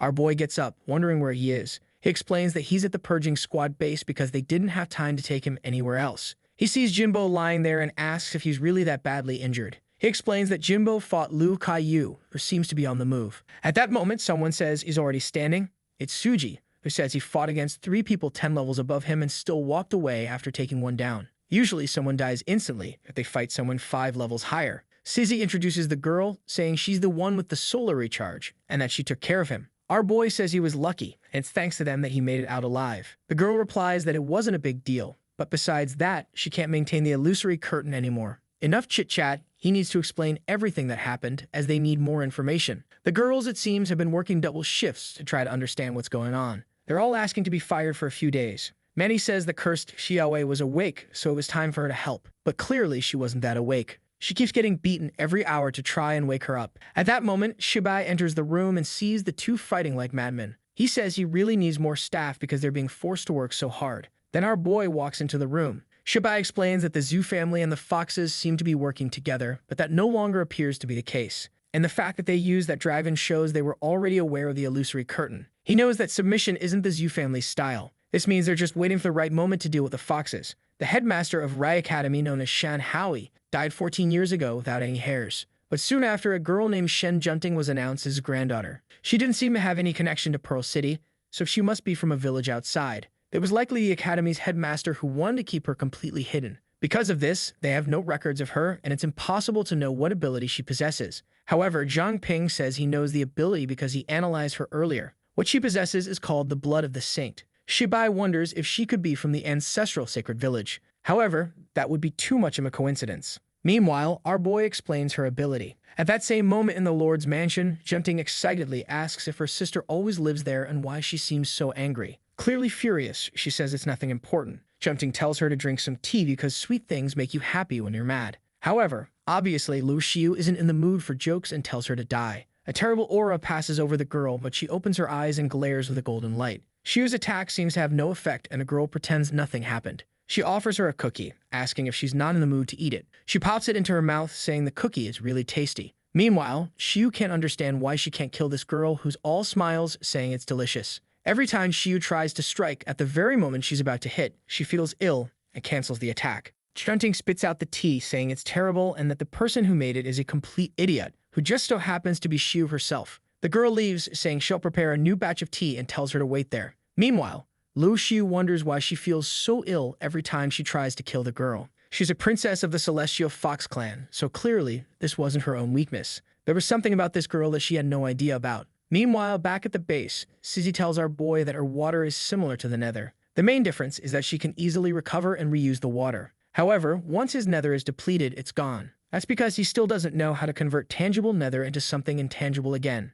It's like someone who knows how to turn water into a liquid, then a solid, then gas, and back into a liquid again. Our boy thinks the advantage of being intangible is that he doesn't need to walk around with armor all the time. But Sizzy tells him to stop thinking about that and focus on the fight. Take that fool always thinking about Naruto. Now the rascal knows how to use nether to create a barrier that reduces the impact of attacks. She sends a blizzard his way, saying his luck is that it's easy for him to collect more nether since all he has to do is feel fear. And the boy was there, breakdancing on the floor, until he realizes that the ice on the ground had turned into water. He had focused too much on what was coming from above and got distracted, ending up captured. Stissy says the big problem, however, is that if the enemy doesn't fear him, he'll quickly run out of nether. But Zhang Ping says that if an attack is strong enough, that's all he needs. And right then, the dagger flies toward her. She says she wants to find out how strong this so-called attack of his is. She creates a water prison as the energy accumulates, but the dagger easily pierces through the barrier. Our boy says it looks like he won since her barrier couldn't resist that. She dissolves the barrier and says that this nether energy must come from some kind of king-level beast, but she warns him that if it had been a real fight, he wouldn't have stood a chance. Suddenly, her waters begin to bubble and the boy is burned. She tells him he needs to study more and understand the true nature of his ability. She can transform her water into ice, hot water, or even steam, and each of these options has the potential to change the pace of a fight. He asks her what she thinks of the giant spider he made. With the fear she felt, he recovered Sandy and Nether, and she slaps him across the face. But the crazy boy starts drinking the water she threw at him. She is startled and tells him to spit it out because the water she uses is either extremely pure or toxic. Our boy asks for help, saying something strange is happening, and he can't control his body. Suddenly, his shorts fall down, and half of his body has turned into water. An arm starts to emerge from his chest, and he wants to know what's going on. That's when he realizes that he may have awakened a new ability. The Oniferous ability allowed him to consume any substance and have a 10% chance of adopting its composition, along with the pure water body, which granted resistance to any physical attack. Clearly, the level 6 gem was much stronger since it awakened 2 abilities. What he's curious about is exactly how this Oniferous works. Sizzy asks if he's really okay, and he explains that he's beginning to control how he can maintain his form. The water body and the nether body were quite similar, so he just had to use the same knowledge of form transformation. Out of nowhere, the fool turns into a puddle on the ground. He gets up like a stickman, saying it worked, or at least it should have worked. A while later, he was back to normal, and she was blushing. She turns around and tells him, for the love of God, to put some clothes on. He then explains what happened. He says that because he accidentally drank her water, it seems he gained an ability called Pure Water Body. Hearing this, Sizzy is shocked by his growth potential. The ability that's a dream for almost every water magic user was awakened without any effort. She turns to leave, and he asks if she's okay. But at that moment, the alarm goes off. She asks what happened, and they request reinforcements because the Soul Iron Forge is under attack. She orders all units to be sent and says she's going to help. Our boy obviously wants to go, but she tells him to wait because it's a trap. He says not to worry, now he can turn into a puddle of water and slip away. She responds that she doesn't have time to convince him, so he better follow quickly. When they arrive at the forge, there are a bunch of fallen assassins. While our boy runs ahead, Sissy gives orders to find the assassins. Outside, our boy calls for Jimin and everyone. Out of the corner, Rose appears, looking completely wrecked, and calls out to him. He runs and asks if she's okay. She points to the side and says that both Jimin and the old man were hurt. A severed hand lies on the ground. Sissy tells him to take care of her while she checks on the other two. Man, the poor girl lost her arm. Our boy is devastated that this happened to her. She reassures him, saying it's okay, she won't die just because she's missing an arm. At that moment, people start coming out of the forge. Stizzy orders them to take everyone for treatment right away. She tells our boy not to worry. She was unconscious, but she'll be fine. Stizzy thanks him for being alive, but warns him to be careful, as he's made some extremely powerful enemies. He tells her not to worry and just focus on recovering. Stizzy then says that it looks like the forge is no longer safe, so they're going to move everyone outside the city. Our boy recognized the assassins' uniforms and knew it was the damn Zhu family who came to take him down. At that moment, someone comments on an energy fluctuation and asks if the two humans are involved. He recognizes the voice as Lu Xiu's. She sends an attack, saying she won't let any threat escape so easily. Our boy manages to grab Sissy and push her aside. Xiu says he's impressive. It seems he really sensed her attack coming. Sissy replies that she's fine, but finds it strange that she arrived so quickly, given that this operation was a secret. Our boy replies that somehow she must be observing the entire city. That's when Xiu seems to notice something. She asks if he's Zhang Ping. He says it's been a while since they last met and starts trying to analyze her. As his analysis progresses, Xiu says she's going to buy some time for the two of them and sends a blizzard her way. Xiu blocks it and realizes that her true identity has been exposed. She says it looks like they've figured out who's behind everything. She creates a portal to send an attack to Xiu's back, but Xiu raises a shield to defend herself. However, Xiu is completely destroyed by a single attack. She realizes that even with her identity exposed, she can't sense the attacks she creates. If that's the case, she wants to see her dodge this. She sends a flurry of attacks in all directions. Our boy, who can see the fox's attacks, starts relaying the coordinates. She decides to trust him since he's the only one who can see everything. With that, she begins dodging and cutting down each of the claws. Xiu quickly realizes that this is the one responsible. She prepares a claw and sends it in his direction, but he gives himself the order to dodge. As a result, he starts dancing around like a fool, but doesn't get hit by any attack. And Xiu already realizes that this bastard can see through their disguises. She sends another attack toward him and Sissy to make sure both of them die. However, for him, it's easy since his body moves naturally, and he keeps giving instructions. She moves close and raises another barrier to save the two of them. Our boy comments that Xiu seems quite upset. Did she get rejected or something? Suddenly, she starts screaming and says that he's truly impressive for having escaped all the tests they conducted. But still today, he wouldn't leave alive. He was dodging 3 tails, but what would happen if she sent 3,000? His nether barrier starts to weaken. As the pressure increases, Shiyu says it's beautiful to watch him resist like this. The barrier is almost at 0. Finally, it breaks, and our boy wonders how it's possible that he couldn't delay her for even a second, even using everything he had. At that moment, a projection of Shibai warns him to listen carefully, as he would only have one chance. Just as Shiyu was about to break the barrier, a golden light descends from the sky, surrounding her with clouds. Shibai informs him that this is the opportunity he's been given. Her attack dissolves against the barrier. He grabs Sizzy's hand and runs like hell. Does he think he's going to kill this woman? He doesn't have the power for that. But, of course, she also says she's not going to let him escape so easily. She raises her hands and breaks the barrier that Shibai had created. With that, she begins ordering all the foxes, telling them to locate Zhangping and not let him escape. Moments later, they were already at the base of the purging squad. He passes all the information to Sister Rose and tells her to be careful, as it's no longer safe outside. He apologizes for getting them all involved in this. She tells him not to worry, it's just an arm. Besides, she should be the one thanking him for saving everyone's lives. He says she doesn't need to worry. He'll do his best to rebuild the forge. But for now, they'll have to stay hidden outside the city, as it's the only safe place. Meanwhile, Sizzy thinks to herself that our boy has grown so much, and she hadn't even noticed. At that moment, Rose mentions that the white-haired girl was waiting for him. Zhangping goes outside and asks what she wants with him. She asks why he called her Sizzy when he normally calls her big sister. Our boy feels embarrassed. He thought it was fine to call her something more familiar after everything they've been through together. But she says it's okay. He can call her whatever he wants, but they need to hurry. His identity had been exposed, and they would have to wait for further orders from the captain.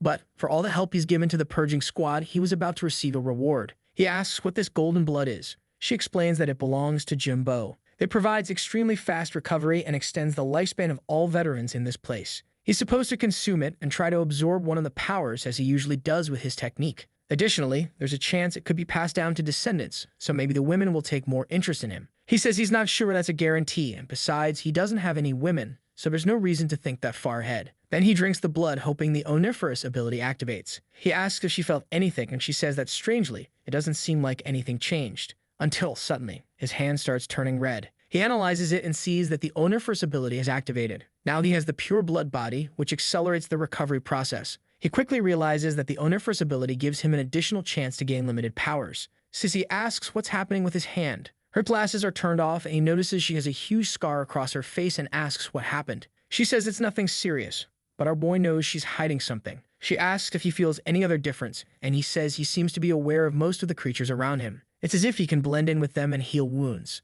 She says that maybe with this ability, he can help his friend recover her arm. He says that from what he's sensing, as long as there's enough blood, he could reconstruct a human body with just a piece of skin. A pure water body provided defense, and a pure blood body provided recovery. She tells him to go help his friend right away. But before he leaves, our boy says he'd like to have a conversation with her later as friends, not as allies. Blushing slightly, she says that's fine. Meanwhile, in the forest outside the city, a flock of birds seems to be fleeing. That's because a legion of beasts is approaching. Man, those creatures are incredibly ugly. Back at the base, Manny seems to be keeping an eye on what Shibai is doing. He's reviewing the records from the sacred village. He replies that she might not remember, but they committed several terrifying acts when they were in power. It was at the beginning of everything, when the Zhu family of beast tamers were still considered heroes. They helped people survive that great calamity. At that time, the leader of the family, Zhu Shiyang, partnered with the bird of the sun god. He flapped his wings in the sky every day to bring light and warmth to the people of the city, and he continued doing this for 10 years until he died of exhaustion. After that, he was buried on Sunset Mountain, which is outside Pearl City. Some people who idolized him began to live near the tomb, and that's how the sacred village was formed outside the city. She says she understands, but asks what this has to do with what's happening now. He explains that every 100 years, a saint appears in that village. She has a bloodline that can protect them from any beast attack. Manny now understands and asks if he's saying that Junting might be the saint. Shibai says yes, and the Zhu family's plan was probably to use this girl to control the foxes. She says that makes sense, but it's strange that this saint appeared at the academy out of nowhere. Shibai says that sometimes these things are intentional. With her in the city, they can use the excuse that she's trapped there and launch an attack with the help of the villages. Manny asks why they would do something like that. He explains that 150 years ago, Pearl City was ruled by an extremely corrupt and dangerous woman. To prevent the history with the Zhu family from repeating, the purging squad, with the help of the current lord, took her down. However, it seems she managed to escape and became the leader of the sacred village. Maybe she never gave up on dominating Pearl City and is just waiting for the perfect moment to attack. Meanwhile, the purging squad built several safe houses outside the city. They are extremely well camouflaged so that no one knows where they are. Safe house number 3, for instance, looks exactly like a rock. As they walk through the area, Sizzy hears a strange noise and wonders if it's the Zhu family again. The problem is there are a lot of injured people, and she'll have to leave Zhang Ping to take care of them. The question is whether he can really handle something like that. At that moment, our boy excitedly shouts that it worked. Seeing the lantern, she asks if that's the one that ran out of energy. He says yes, but he thought it would be a waste to throw it away, so he kept trying to recharge it, whether with fire or pure water. He even tried using blood to charge it, until finally he managed to fill it with nether. It's now a nether lantern that hides his scent and prevents others from checking his information. Our boy points out that it now seems stronger than before. It was a lucky break, but it's good because they're now protected. With the safety of the place secured, they could explore the area, including the storm of beasts heading their way. Our boy observes and says that there might be a bit more than he expected. It looks like the Zhu family is already using their beast control. At that moment, Sizzy alerts everyone at the base, saying more than 10,000 beasts are heading toward Pearl City. Zhang Ping, however, comments that the beasts seem to be running away from something rather than chasing something. That's when he gasps in shock. He points in a direction and tells Sizzy to take a look. She's not thrilled with what she sees either. She warns over the radio that a massive horde of zombies is heading toward the city, and the number is at least 50,000. At that moment, Shibai slams his hand down and wonders how this is possible. How are they supposed to deal with 50,000 zombies, 10,000 beasts, the foxes, and the Zhu family all in the same city?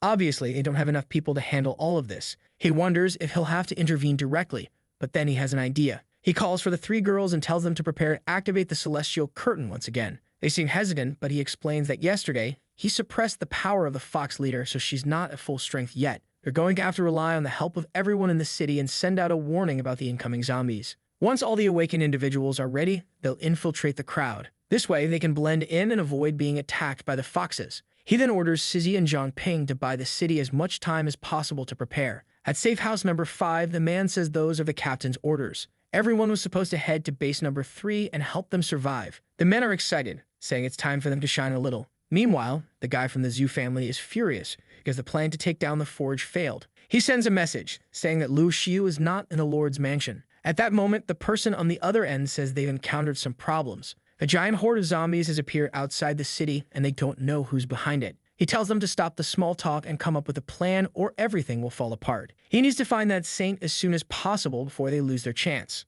At that moment, he looks back. The city's main squad is passing by and he recognizes the captain as Link Dai. The chubby guy already said that the city's lord wasn't there and asks what the captain is doing there. But the man is completely ignored and the captain heads for the door. At that moment, he begins to open it. The chubby guy is confused by what is happening. There's a serenade going on and everyone is dancing romantically. Jumping tells them to join in and have fun with everyone. Link D takes a sip of the drink. He regains consciousness and wonders how he ended up there. That's when he remembers the plan was to capture someone named Zhang Ping. Jumping says he must be a bit lost, and the man wonders if she's the one who made him appear there. As soon as she gets close, he feels like she's some kind of king of his species. She tells him not to waste anything, and immediately, he kneels, saying he understands the saint. Confused, she asks why he's calling her that since she considers everyone their friend. She tells him to join in and take part in the dance. The chubby guy knows that the saint's power only affects mutated creatures, so maybe this man has been taken by the fox. Considering how all the guards are there, there's not a single real person left in that mansion. The good thing is that Junting is controlling everything, and even she hasn't realized it. If he could convince her to be part of the plan, they could move on to the next phase. He approaches her and asks how things are going. She explains that she met many new friends and didn't expect such a big party just for her. She asks about her sister, Lu Xiu, and he says she'll be back soon as she went to take care of some things. He then tells her he knows of a much more fun place and asks if she wants to go there. Man, for someone trying to win her over as a friend, you're not playing the game right. Obviously, she hugs him and says no. First, she hasn't finished playing here, and second, she doesn't understand how he knows her name since she never told him. Suddenly, everyone at the party stops and starts staring at him. Back at Safe House 003, Sizzy is walking around with her little powers. Our boy is also creating ice and distractions to slow the beasts down. They raise some giant ice boulders with a few beasts trapped inside. The problem is, they're easily breaking everything. He warns that he's going to try to buy a little more time. He creates a full nether creature that costs 100 points. That's because the absurd number of beasts is feeding the fear he's able to generate. He's constantly gaining more fear and spending it to summon more monsters. The goal is to hold off as much as possible until reinforcements arrive. Now the attack distribution is with the zombies in the back and the beasts in the front. Our boy is all stylish, summoning this massive purple dragon. It's easily tearing through several beasts and racking up a ton of SP. Our boy is excited. Even though it's a disaster, he's definitely leveling up a lot. The beasts, not being stupid, start changing course to avoid the dragon. But for him, this was perfect since they weren't even fighting, and he was earning experience just by killing the fleeing beasts. Meanwhile, some ice shards are piercing other creatures. Stizzy is taking down the creatures, destroying the front line with headbutts. Our boy only compliments her. As he wonders how many creatures he's already killed, it seems like it's never ending. And the problem is that eventually there were so many that he didn't even have time to hit them all, until a fireball and a lightning bolt came. Manhwa thought it hit someone else, but it got him right in the forehead. He turned around thinking someone had arrived. But in fact, the zombies were awakened. It seems like the usual stereotypes didn't work in this filthy world. With his analysis, he saw they were level 6 ancestral zombies from the village. Now the problem had become much bigger since these creatures were much smarter and even had powers. He needed to warn everyone at the base as quickly as possible. He starts flapping his wings and kicking everything away. Stizzy creates a water circle around him and warns him to be careful not to let those creatures get too close. Our boy grabs the creatures with a water hand. He says he has an idea and flies into the sky. He starts raining fire on all the zombies he had captured. Then he makes it rain fireballs of burning zombies. The boy is racking up a ton of experience and had already gained 2 more points in all his stats. Meanwhile, Stizzy was easily cutting off heads. She activated a blade technique and slashed through a bunch more, until one tried to stab her right in the forehead. But our boy arrived and smashed them all with a single stomp. With that, they wiped out the first wave of 1,000 creatures, so only 49,000 left. He wonders how these damn zombies knew how to use abilities. She explains that they were probably awakened in their previous lives. She's sure it's the filthy Zoo family. But he explains that he analyzed the zombies and found out they're actually ancestors of the sacred village. Shibai hears this and says that from what he knows about the Zoo family, they wouldn't go as far as controlling zombies. The current information suggests that this incident has much more to do with the sacred village. Stizzy says it seems to be the work of that Dan woman, the one who gave her the scar on her face. It looks like they're dealing with another dangerous villain. She tells our boy to hold his breath because that gas is toxic. However, the strange smell reminds him of something. It smells like rotten eggs, meaning it's hydrogen sulfide. When he was part of the rescue team, he had to conduct an operation like this, and that's when he learned it's extremely flammable. He warns her to be careful because it could explode. She asks what he's planning to do. Our boy says there's no time to explain and she'll have to trust him. With that, she ignites her finger with a bit more flame. And of course, there's a massive explosion. But our boy wasn't a fool. While she protected herself, he was absorbing the fire. His reserves were now at 263. Another wave of zombies was arriving and he used his analysis ability. It was an old man sitting on top of a muscular figure. But strangely, the analysis wasn't working. The old man scratched his beard and said it was impressive they neutralized his poison. Unfortunately, it was a high-level creature too far away for the analysis to work. He comes up with a plan, decides to analyze all the other creatures instead. With that, he manages to perform almost 17,000 analyses. Because of this, his analysis ability levels up to advanced, and now he can analyze targets above level 30. That creature was called Zhuo Shangming, an awakened being at level 39 who had reached the apex rank. The old man then tells the creatures to kill the 2 of them because he has other matters to attend to. Our boy mentions that the creature is level 39 and asks what a fallen means. She explains that an awakened being's abilities evolve as they use them, slowly assimilating with their power. However, if they aren't strong enough, they are consumed by their own power. That's when they become known as fallen. The problem is that, despite losing their reason, they are considered extremely powerful. Our boy is calmly slicing through zombies. Suddenly, a green ogre appears next to Stizzy. It attacks her, and she has to defend herself. She's thrown back and immediately sends a message to the base, warning that a group of extremely strong zombies has appeared, and they no longer have the strength to stop them. Additionally, an apex-level creature is leading the entire legion toward the city. Given that it's level 39, it's a threat far beyond their reach. What's left for the 2 of them to deal with is the level 39 green orc. Zhangping then decides to test a new nether technique. He surrounds the creature with a bunch of purple chains, but easily breaks free. At that moment, a deafening sound comes from within the city. Our boy, startled, wonders if the enemies have already reached the city. Meanwhile, at the northern gate, the horde of beasts and zombies is approaching. Several awakened beings have volunteered to help defend the gate. Even the master who taught our boy his first techniques said he wasn't going to let the city fall like this. With just a few men there, no one was getting through. Or at least there were more than a few men, but they were only academy apprentices. At least they were enough to stop the first wave of rabbits. However, obviously, this wasn't the biggest problem, and the captain himself was already locked in battle with one of the zombies with abilities. Man, he stopped the punch, but it seemed to start corroding his hand. And with that, the poor guy was being overwhelmed. He notices that the creature is using the same beast fist technique he teaches. This makes him wonder who the hell this monster is in front of him. He dodges another attack, preparing to land a blow on its stomach. but instead he goes for the classic Rock Lee move, hitting it in the shoulder. He throws it up into the air, headbutts it, then slams it down to the ground, causing an explosion. Look at him recovering HP out of pure rage. If you say the guy doesn't have swagger, you're lying. He sees that something seems to have fallen from the zombie and wonders why it looks familiar. Then he realizes it's the token of one of the older men from the academy. This person had that man's token and also knew how to use the techniques. Perhaps it really was Brother Benchy, who disappeared 30 years ago. He never imagined that someone like him would suffer such a cruel fate as becoming a zombie. Benchy keeps attacking, saying only he will be able to stop him. The elder wonders if the man he knew is truly gone. He remembers when they used to practice together. Since Benchy was a bit older, he always ended up getting hit. However, he was always a good person and taught him much of what he knew about beast techniques. And he was always eager to continue training. At that moment, the zombie says he's going to wipe the smile off the elder's face. But crying, the leader asks, "Since when have your punches become so predictable and weak?" He throws him away, saying it's a disgrace to the Beast King Academy. He didn't know who did this to his former comrade, but he swore he was going to find that person and make them pay the price. He then warns everyone to get out of the way, or they'll be caught in the crossfire. In the same moment, he jumps and comes face to face with Benchy. Man, the poor guy didn't even have a chance. He got hit right in the chest. The impact generates a shockwave that passes right through him. As he's being evaporated, he thinks to himself that his younger brother really has become stronger. With that, the leader steps back, telling his brother to rest in peace. At that moment, a man with yellow teeth says it's a shame to see a masterpiece being destroyed like that. But it didn't matter because that guy would be the perfect replacement. The leader, furious, asks if he was the one who turned his friend into a zombie. The old man says yes and asks what his objections are. Did insects like him really think they would survive that army? The Zhu family, after failing in their plan to kidnap the saint, is now being hunted by the purging squad. The attack on the forge was a good plan, worked to leave everyone on edge. And now Lu Xiu and Yu are running free through the city. The goal of releasing mutated beasts into the Lord's palace went wrong since a bunch of strange zombies appeared instead. The plan to capture jumping directly from the mansion center also failed. And now he's here,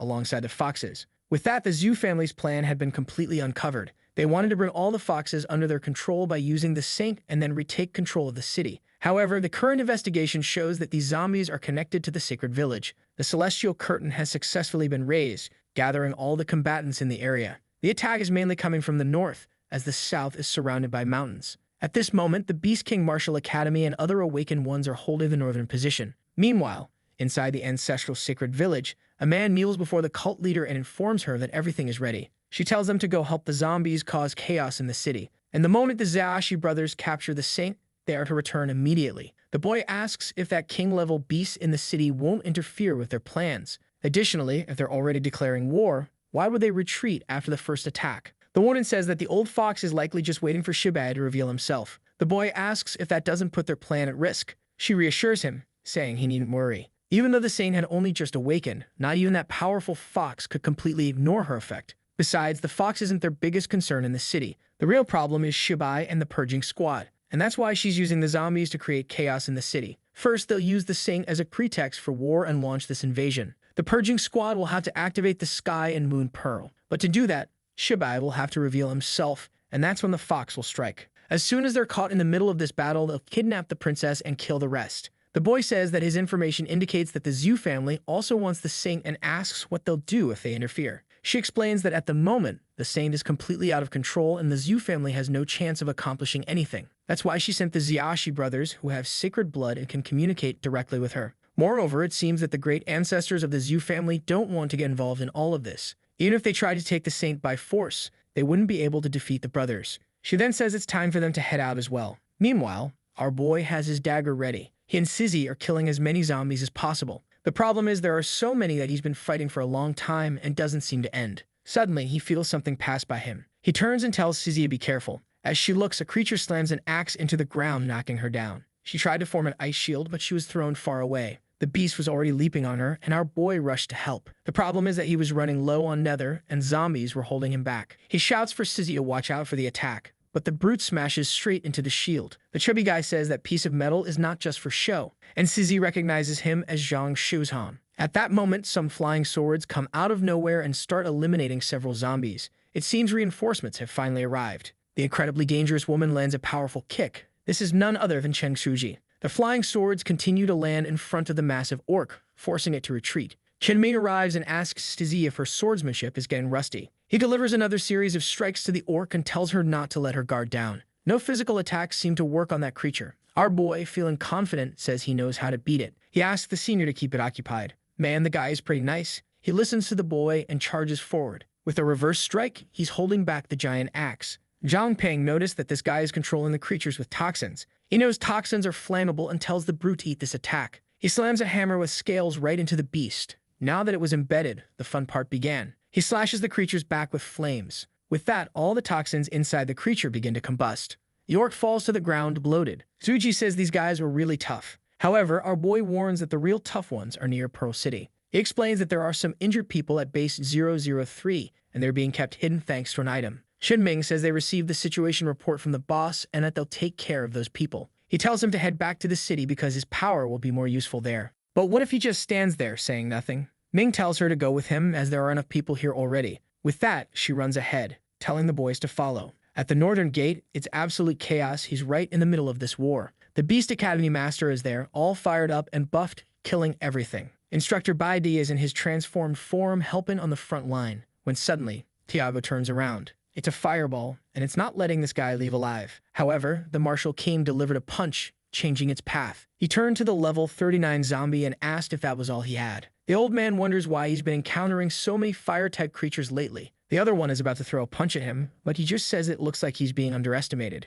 Man, and oh no, he took one right to the gut. He still says it's not over yet. The old man coughs up blood and an explosion occurs as his hand pierces the poor guy. And man, it rained the boy. This guy was tougher than I imagined. What the hell? Did he kill the big chief? The problem is, he noticed something unexpected. Even with the leader dead, the zombies were still moving. And obviously, it wasn't going to be that easy. At that moment, the man lands a usurpation strike on the zombie's belly. The technique this old man possesses allows him to sacrifice zombies to revive himself. At that moment, the poor guy's heart starts beating erratically. Already bleeding dark energy, he asks what the old man did. The old man says the effect seems to have taken hold quickly. He injected a little zombie toxin, and when it spreads, he'll become one too. Obviously, the poor guy wasn't happy about that. He activated an emperor body technique that raised his body temperature to over 1,000 degrees. The old man says it looks like he's trying to burn the toxin out with his own heat. However, that was impossible. There are many types of toxins, and his wasn't one that could be removed that way. At that moment, the Great Master's friends call out to him, and he turns around, telling them not to worry. With that, a bunch of zombies surrounds him and asks how long he can last. The poor guy is getting beaten, but says they'll pay the price no matter what. The old man says it seems he doesn't understand the situation, and since he's missing his friend, he'll give him the chance to join him. The Great Master starts realizing that he has to end this now. He throws a punch right at the red zombie. Man, the guy doesn't stop. He sends the zombie flying. The problem is his power is starting to run out. The poison was spreading too fast, and what he had at that moment wasn't enough. His body didn't even have the energy to maintain his final form. At this rate, he turned into a zombie, and the entire northern gate would fall. That's when two shadows approach the battle. Sissy tells our boy that she received information that the Great Master is in bad shape. They rush past the zombies with her saying they need to rescue him first. The poor guy is nearly unconscious, wondering who's coming. From a distance, she shouts for him to hold on a little longer. She unleashes some attacks, knocking the zombies off him. At that moment, he saw an opening. And man, he throws a hurricane punch, sending everything flying. He tells our boy to run away because he's going to turn into a zombie. But John Ping tells him not to worry because he'll heal him. He activates his pure blood body. The master is shocked and says that method is quite unusual. Not only did it heal his wounds, but it also restored some of his energy. Zhang Ping explains that he couldn't neutralize the poison, but he managed to suppress it so it wouldn't spread any further. The Great Master says that's good enough. He just asked the kid to buy him a little more time. Fang Leishan, the true master of the Beast Martial Academy, was an apex-level awakened being at level 38. The old man tells him to give up and become one of the zombies. However, he only raises his body temperature even higher. It's already at 3,000 degrees. Man, he explodes from his position. And in the next second, he's right in the old man's face. He delivers a powerful punch straight to his arm. Zhang Ping warns that his analysis shows this guy's body is connected to the other zombies, so the only way to defeat him is to kill them all. The old man grabs his arm and says he's not going to die that easily. At that moment, another legion of zombies surrounds him again. The temperature rises to 4,000 degrees and the old man starts melting in his hand. With that, he starts firing flames at all the surrounding zombies. However, that still wasn't enough. He asks Zhang Ping if he knows any way to increase his body temperature even more. Our boy says that the fire he knows how to spin is unfortunately pretty weak.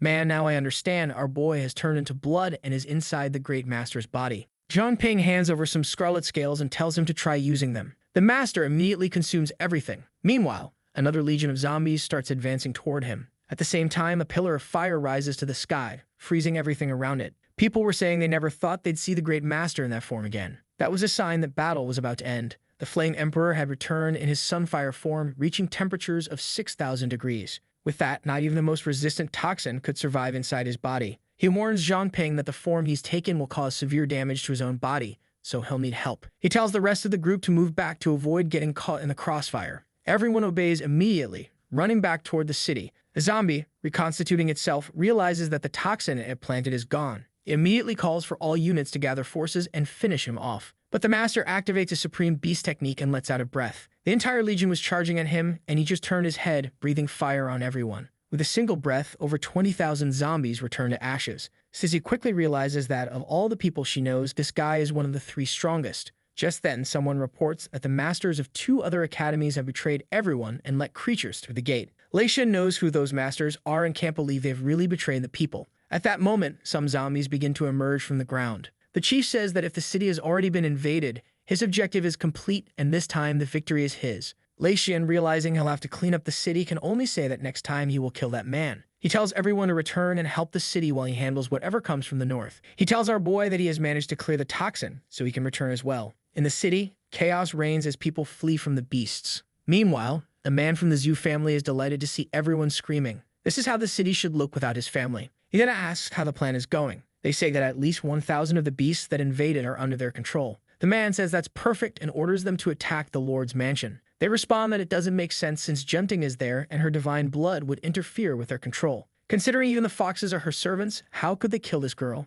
The chief explains that at the moment, Junting's mind is like that of a newborn. She's unconsciously controlling the creatures around her. However, if too many of them approach, her ability will lose control. At that point, the mansion will fall into chaos, and they'll be able to capture her. Meanwhile, Xia was licking Junting's face, and Junting tells her to stop. Slowly, she starts to open her eyes. She sees a bunch of monsters standing in front of her and wonders where everyone went, and why they all suddenly turned white. She turns to Xiu and says she's weird too, asking who she is. But it doesn't matter because everyone is so cute. The chief is just observing, thinking this girl is out of her mind. It also seems her powers aren't stabilized yet. She walks over and wonders why there are so many white things outside. A bunch of bubbles is floating before her eyes, and it's too much. She wants it all to stop because it's giving her a headache. She collapses, unable to understand what's happening. Meanwhile, in the city, a girl is running from a beast and is about to be eaten. But our boy steps in and grabs it with his hands, saving her just in time. He holds its mouth shut and breathes fire into the creature. With that, it collapses, scorched, and the girl's mother thanks him for saving her daughter. Zhang Ping says that the areas ahead have more citizens, so they can't let the beasts get past them. She informs the purging squad to create a defensive perimeter and for the rest to continue rescuing civilians outside of that area. The biggest problem is that it will be difficult to kill these creatures without destroying the entire city. Our boy says they just need to buy enough time for everyone to evacuate.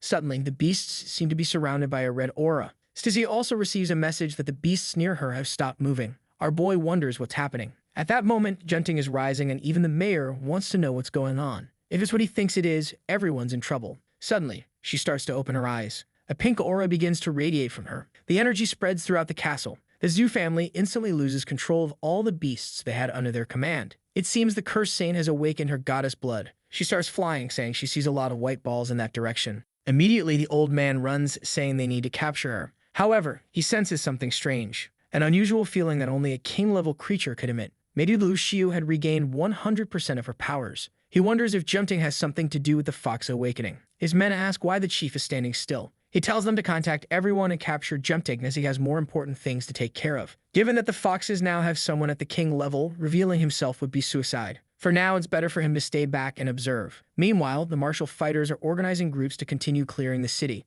Baibi asks the Great Master how he's doing, and he says he managed to recover after that fight. He then punches the wall, saying that those damn traitors abandoned the city. The Great Master tells him to calm down and remember that they need to rescue everyone from the city. Considering the chaos going on, their focus should be on saving as many lives as possible. At that moment, 2 people on the left point out that a group of awakened ones is approaching from the north. As they arrive, they say that no one will enter the city. They are immediately recognized as members of the Burning Sun Martial School, and the bald man in the middle is one of the traitors who opened the gate. The Great Master asks how the hell Wu Ruyu had the nerve to show his face there. He tells everyone from the Beast Martial Academy to prepare because these guys are traitors. He then asks why Wu Ruyu did this. Wu Ruyu questions Master Feng, asking if he never wanted to live a different life. The Great Master is confused by this talk of a different life. Wu Ruyu tells him to take a look at Pearl City, a place that seems promising but is destroyed every year by mutated beasts. He says they're trapped in this small patch of land, and he always wondered what it would take for humanity to finally give rise to a king. What would such a world look like? If a human king appeared in the sacred village, not only would Pearl City be safe, but the entire world would finally be free of the beast threat. The Great Master says it looks like Wu Ruyu is the one spreading this idea of supremacy under a single human king.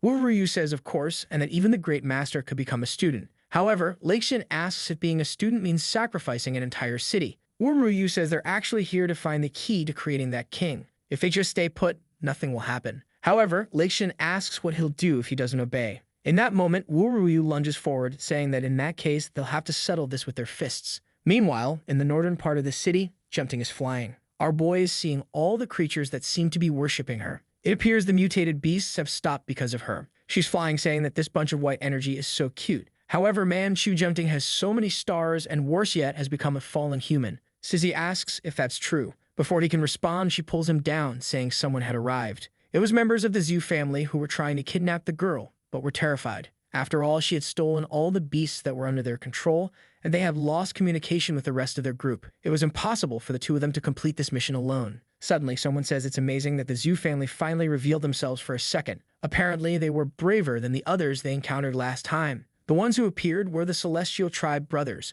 level 25 humans with 5-star potential. Our boy immediately relays their characteristics to Sizzy, who says this is the perfect chance to extract some information. The brothers talk about turning the Zhu family members into zombies. The Zhu family members realize they're behind everything that's happening in the city and tell them to resolve it quickly. With that, the idiots charge forward. However, they haven't even started fighting yet, and they're already being poisoned. The brothers stand still, calling them pathetic and saying they thought they'd be stronger. The Zhu family members' bodies were paralyzed. One of the brothers points his finger and tells them to stop resisting and accept defeat. Only now does the idiot from the Zhu family realize there's poisonous gas around them. One of them manages to raise a barrier, but the other gets bitten by a tiger. Meanwhile, a snake coils around one of them, and the brother says it's a shame they won't last long. It would be better if they stopped resisting and accepted becoming zombies. However, the kid lets out a scream with his Zhu aura, telling them to dream on. The other fool tells his brother to be careful. The boy lit up like a star. The snake and tiger were evaporated. The brothers thank him, saying they were lucky not to have been hit by that attack.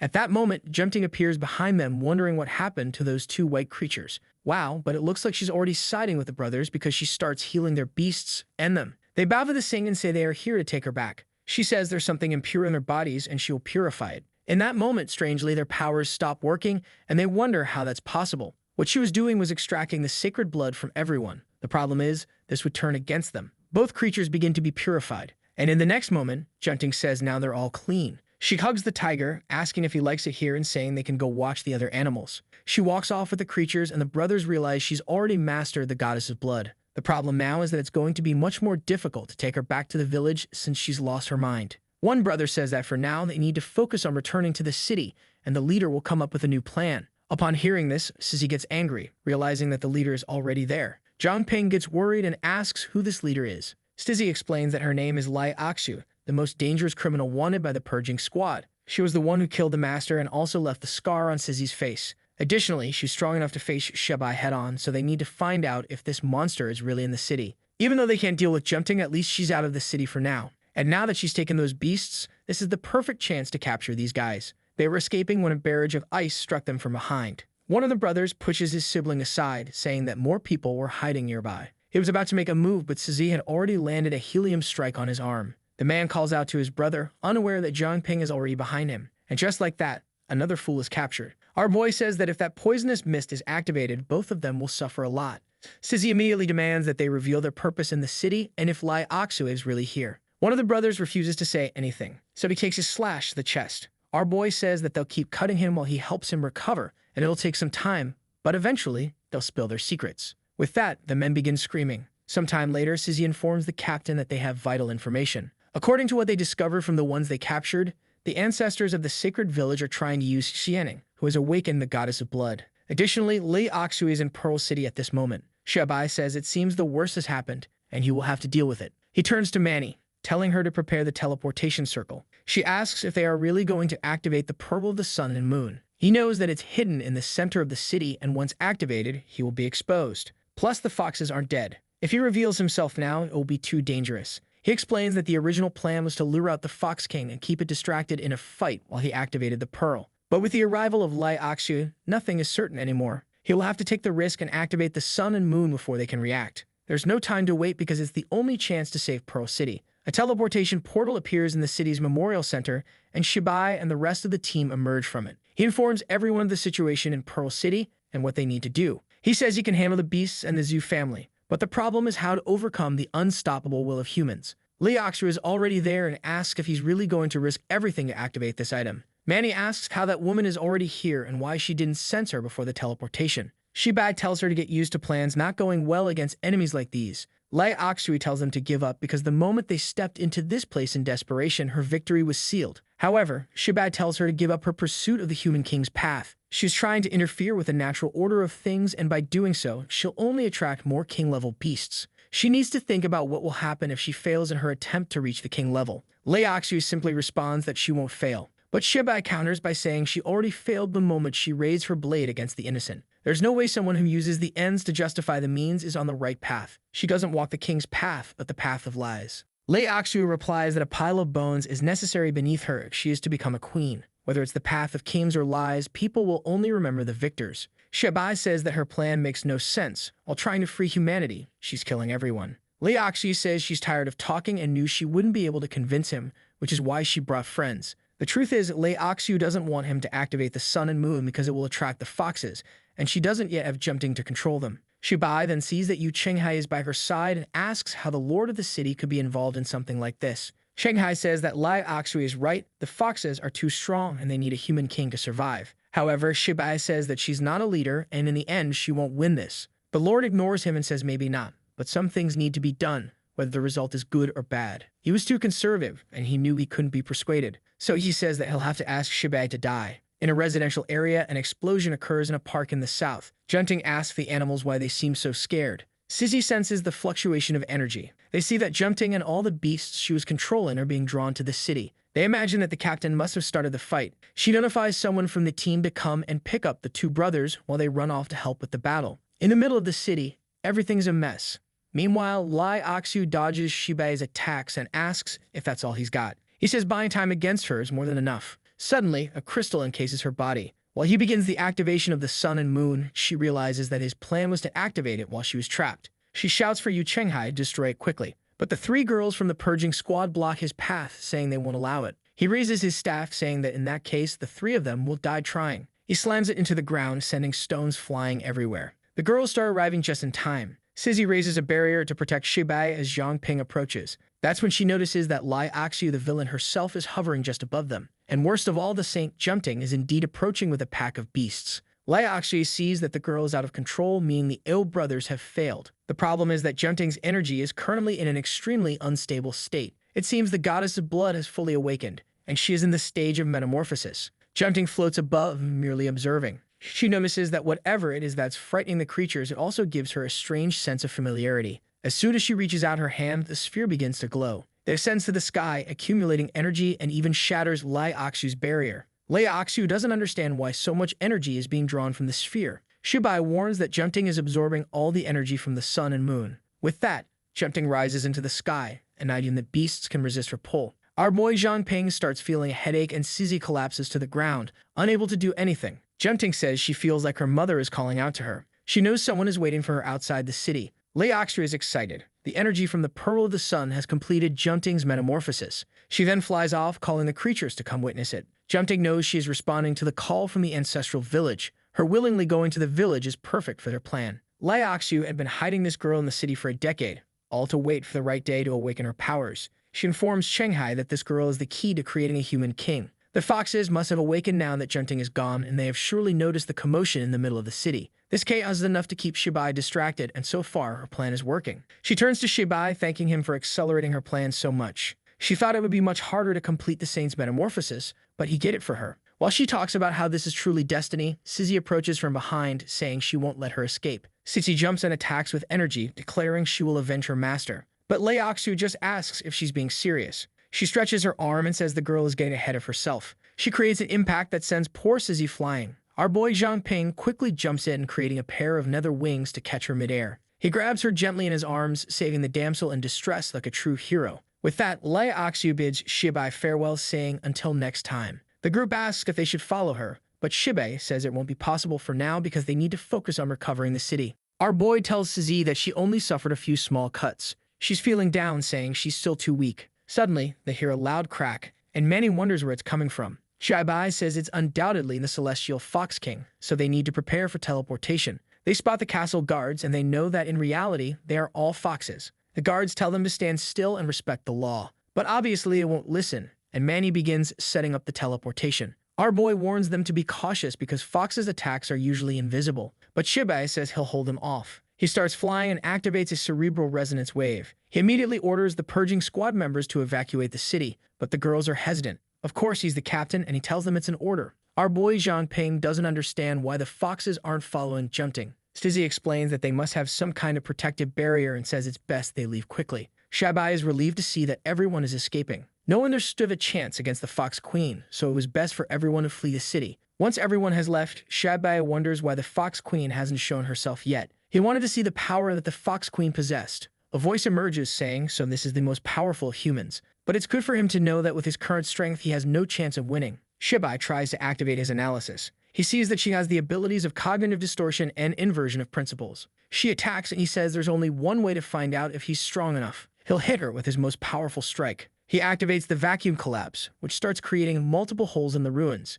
Shibai realizes that the Fox Queen is being attacked, and the vacuum collapse starts opening holes in her body. He plans to keep heating her body until he creates a vacuum, making her explode from the inside out. The creature says it's a strong attack, but useless against her. He wonders if it's an illusion or cognitive distortion. What's strange is that he had blocked his senses before the fight started. Moreover, it's not a clone like his that disappears when killed. The fox tells him to stop thinking he can fool her with these ridiculous tricks. The moment he's trapped, he realizes that this inversion of principles ability seems to affect the very laws of reality. The laws of temperature, gravity, or physics don't apply to the creature's body. And man, our boy is already down for the count with the fox staring him down. Shibai says it's a shame her powers only affect her own body. That doesn't work on him, and he starts destroying her hand. He raises a barrier, and she notices it's a temporal prison, and he says, here's a little gift for you. Like in this videos that helps Mamoru make more juicy content for his viewers, activate the cheeky little bell, and I'm out.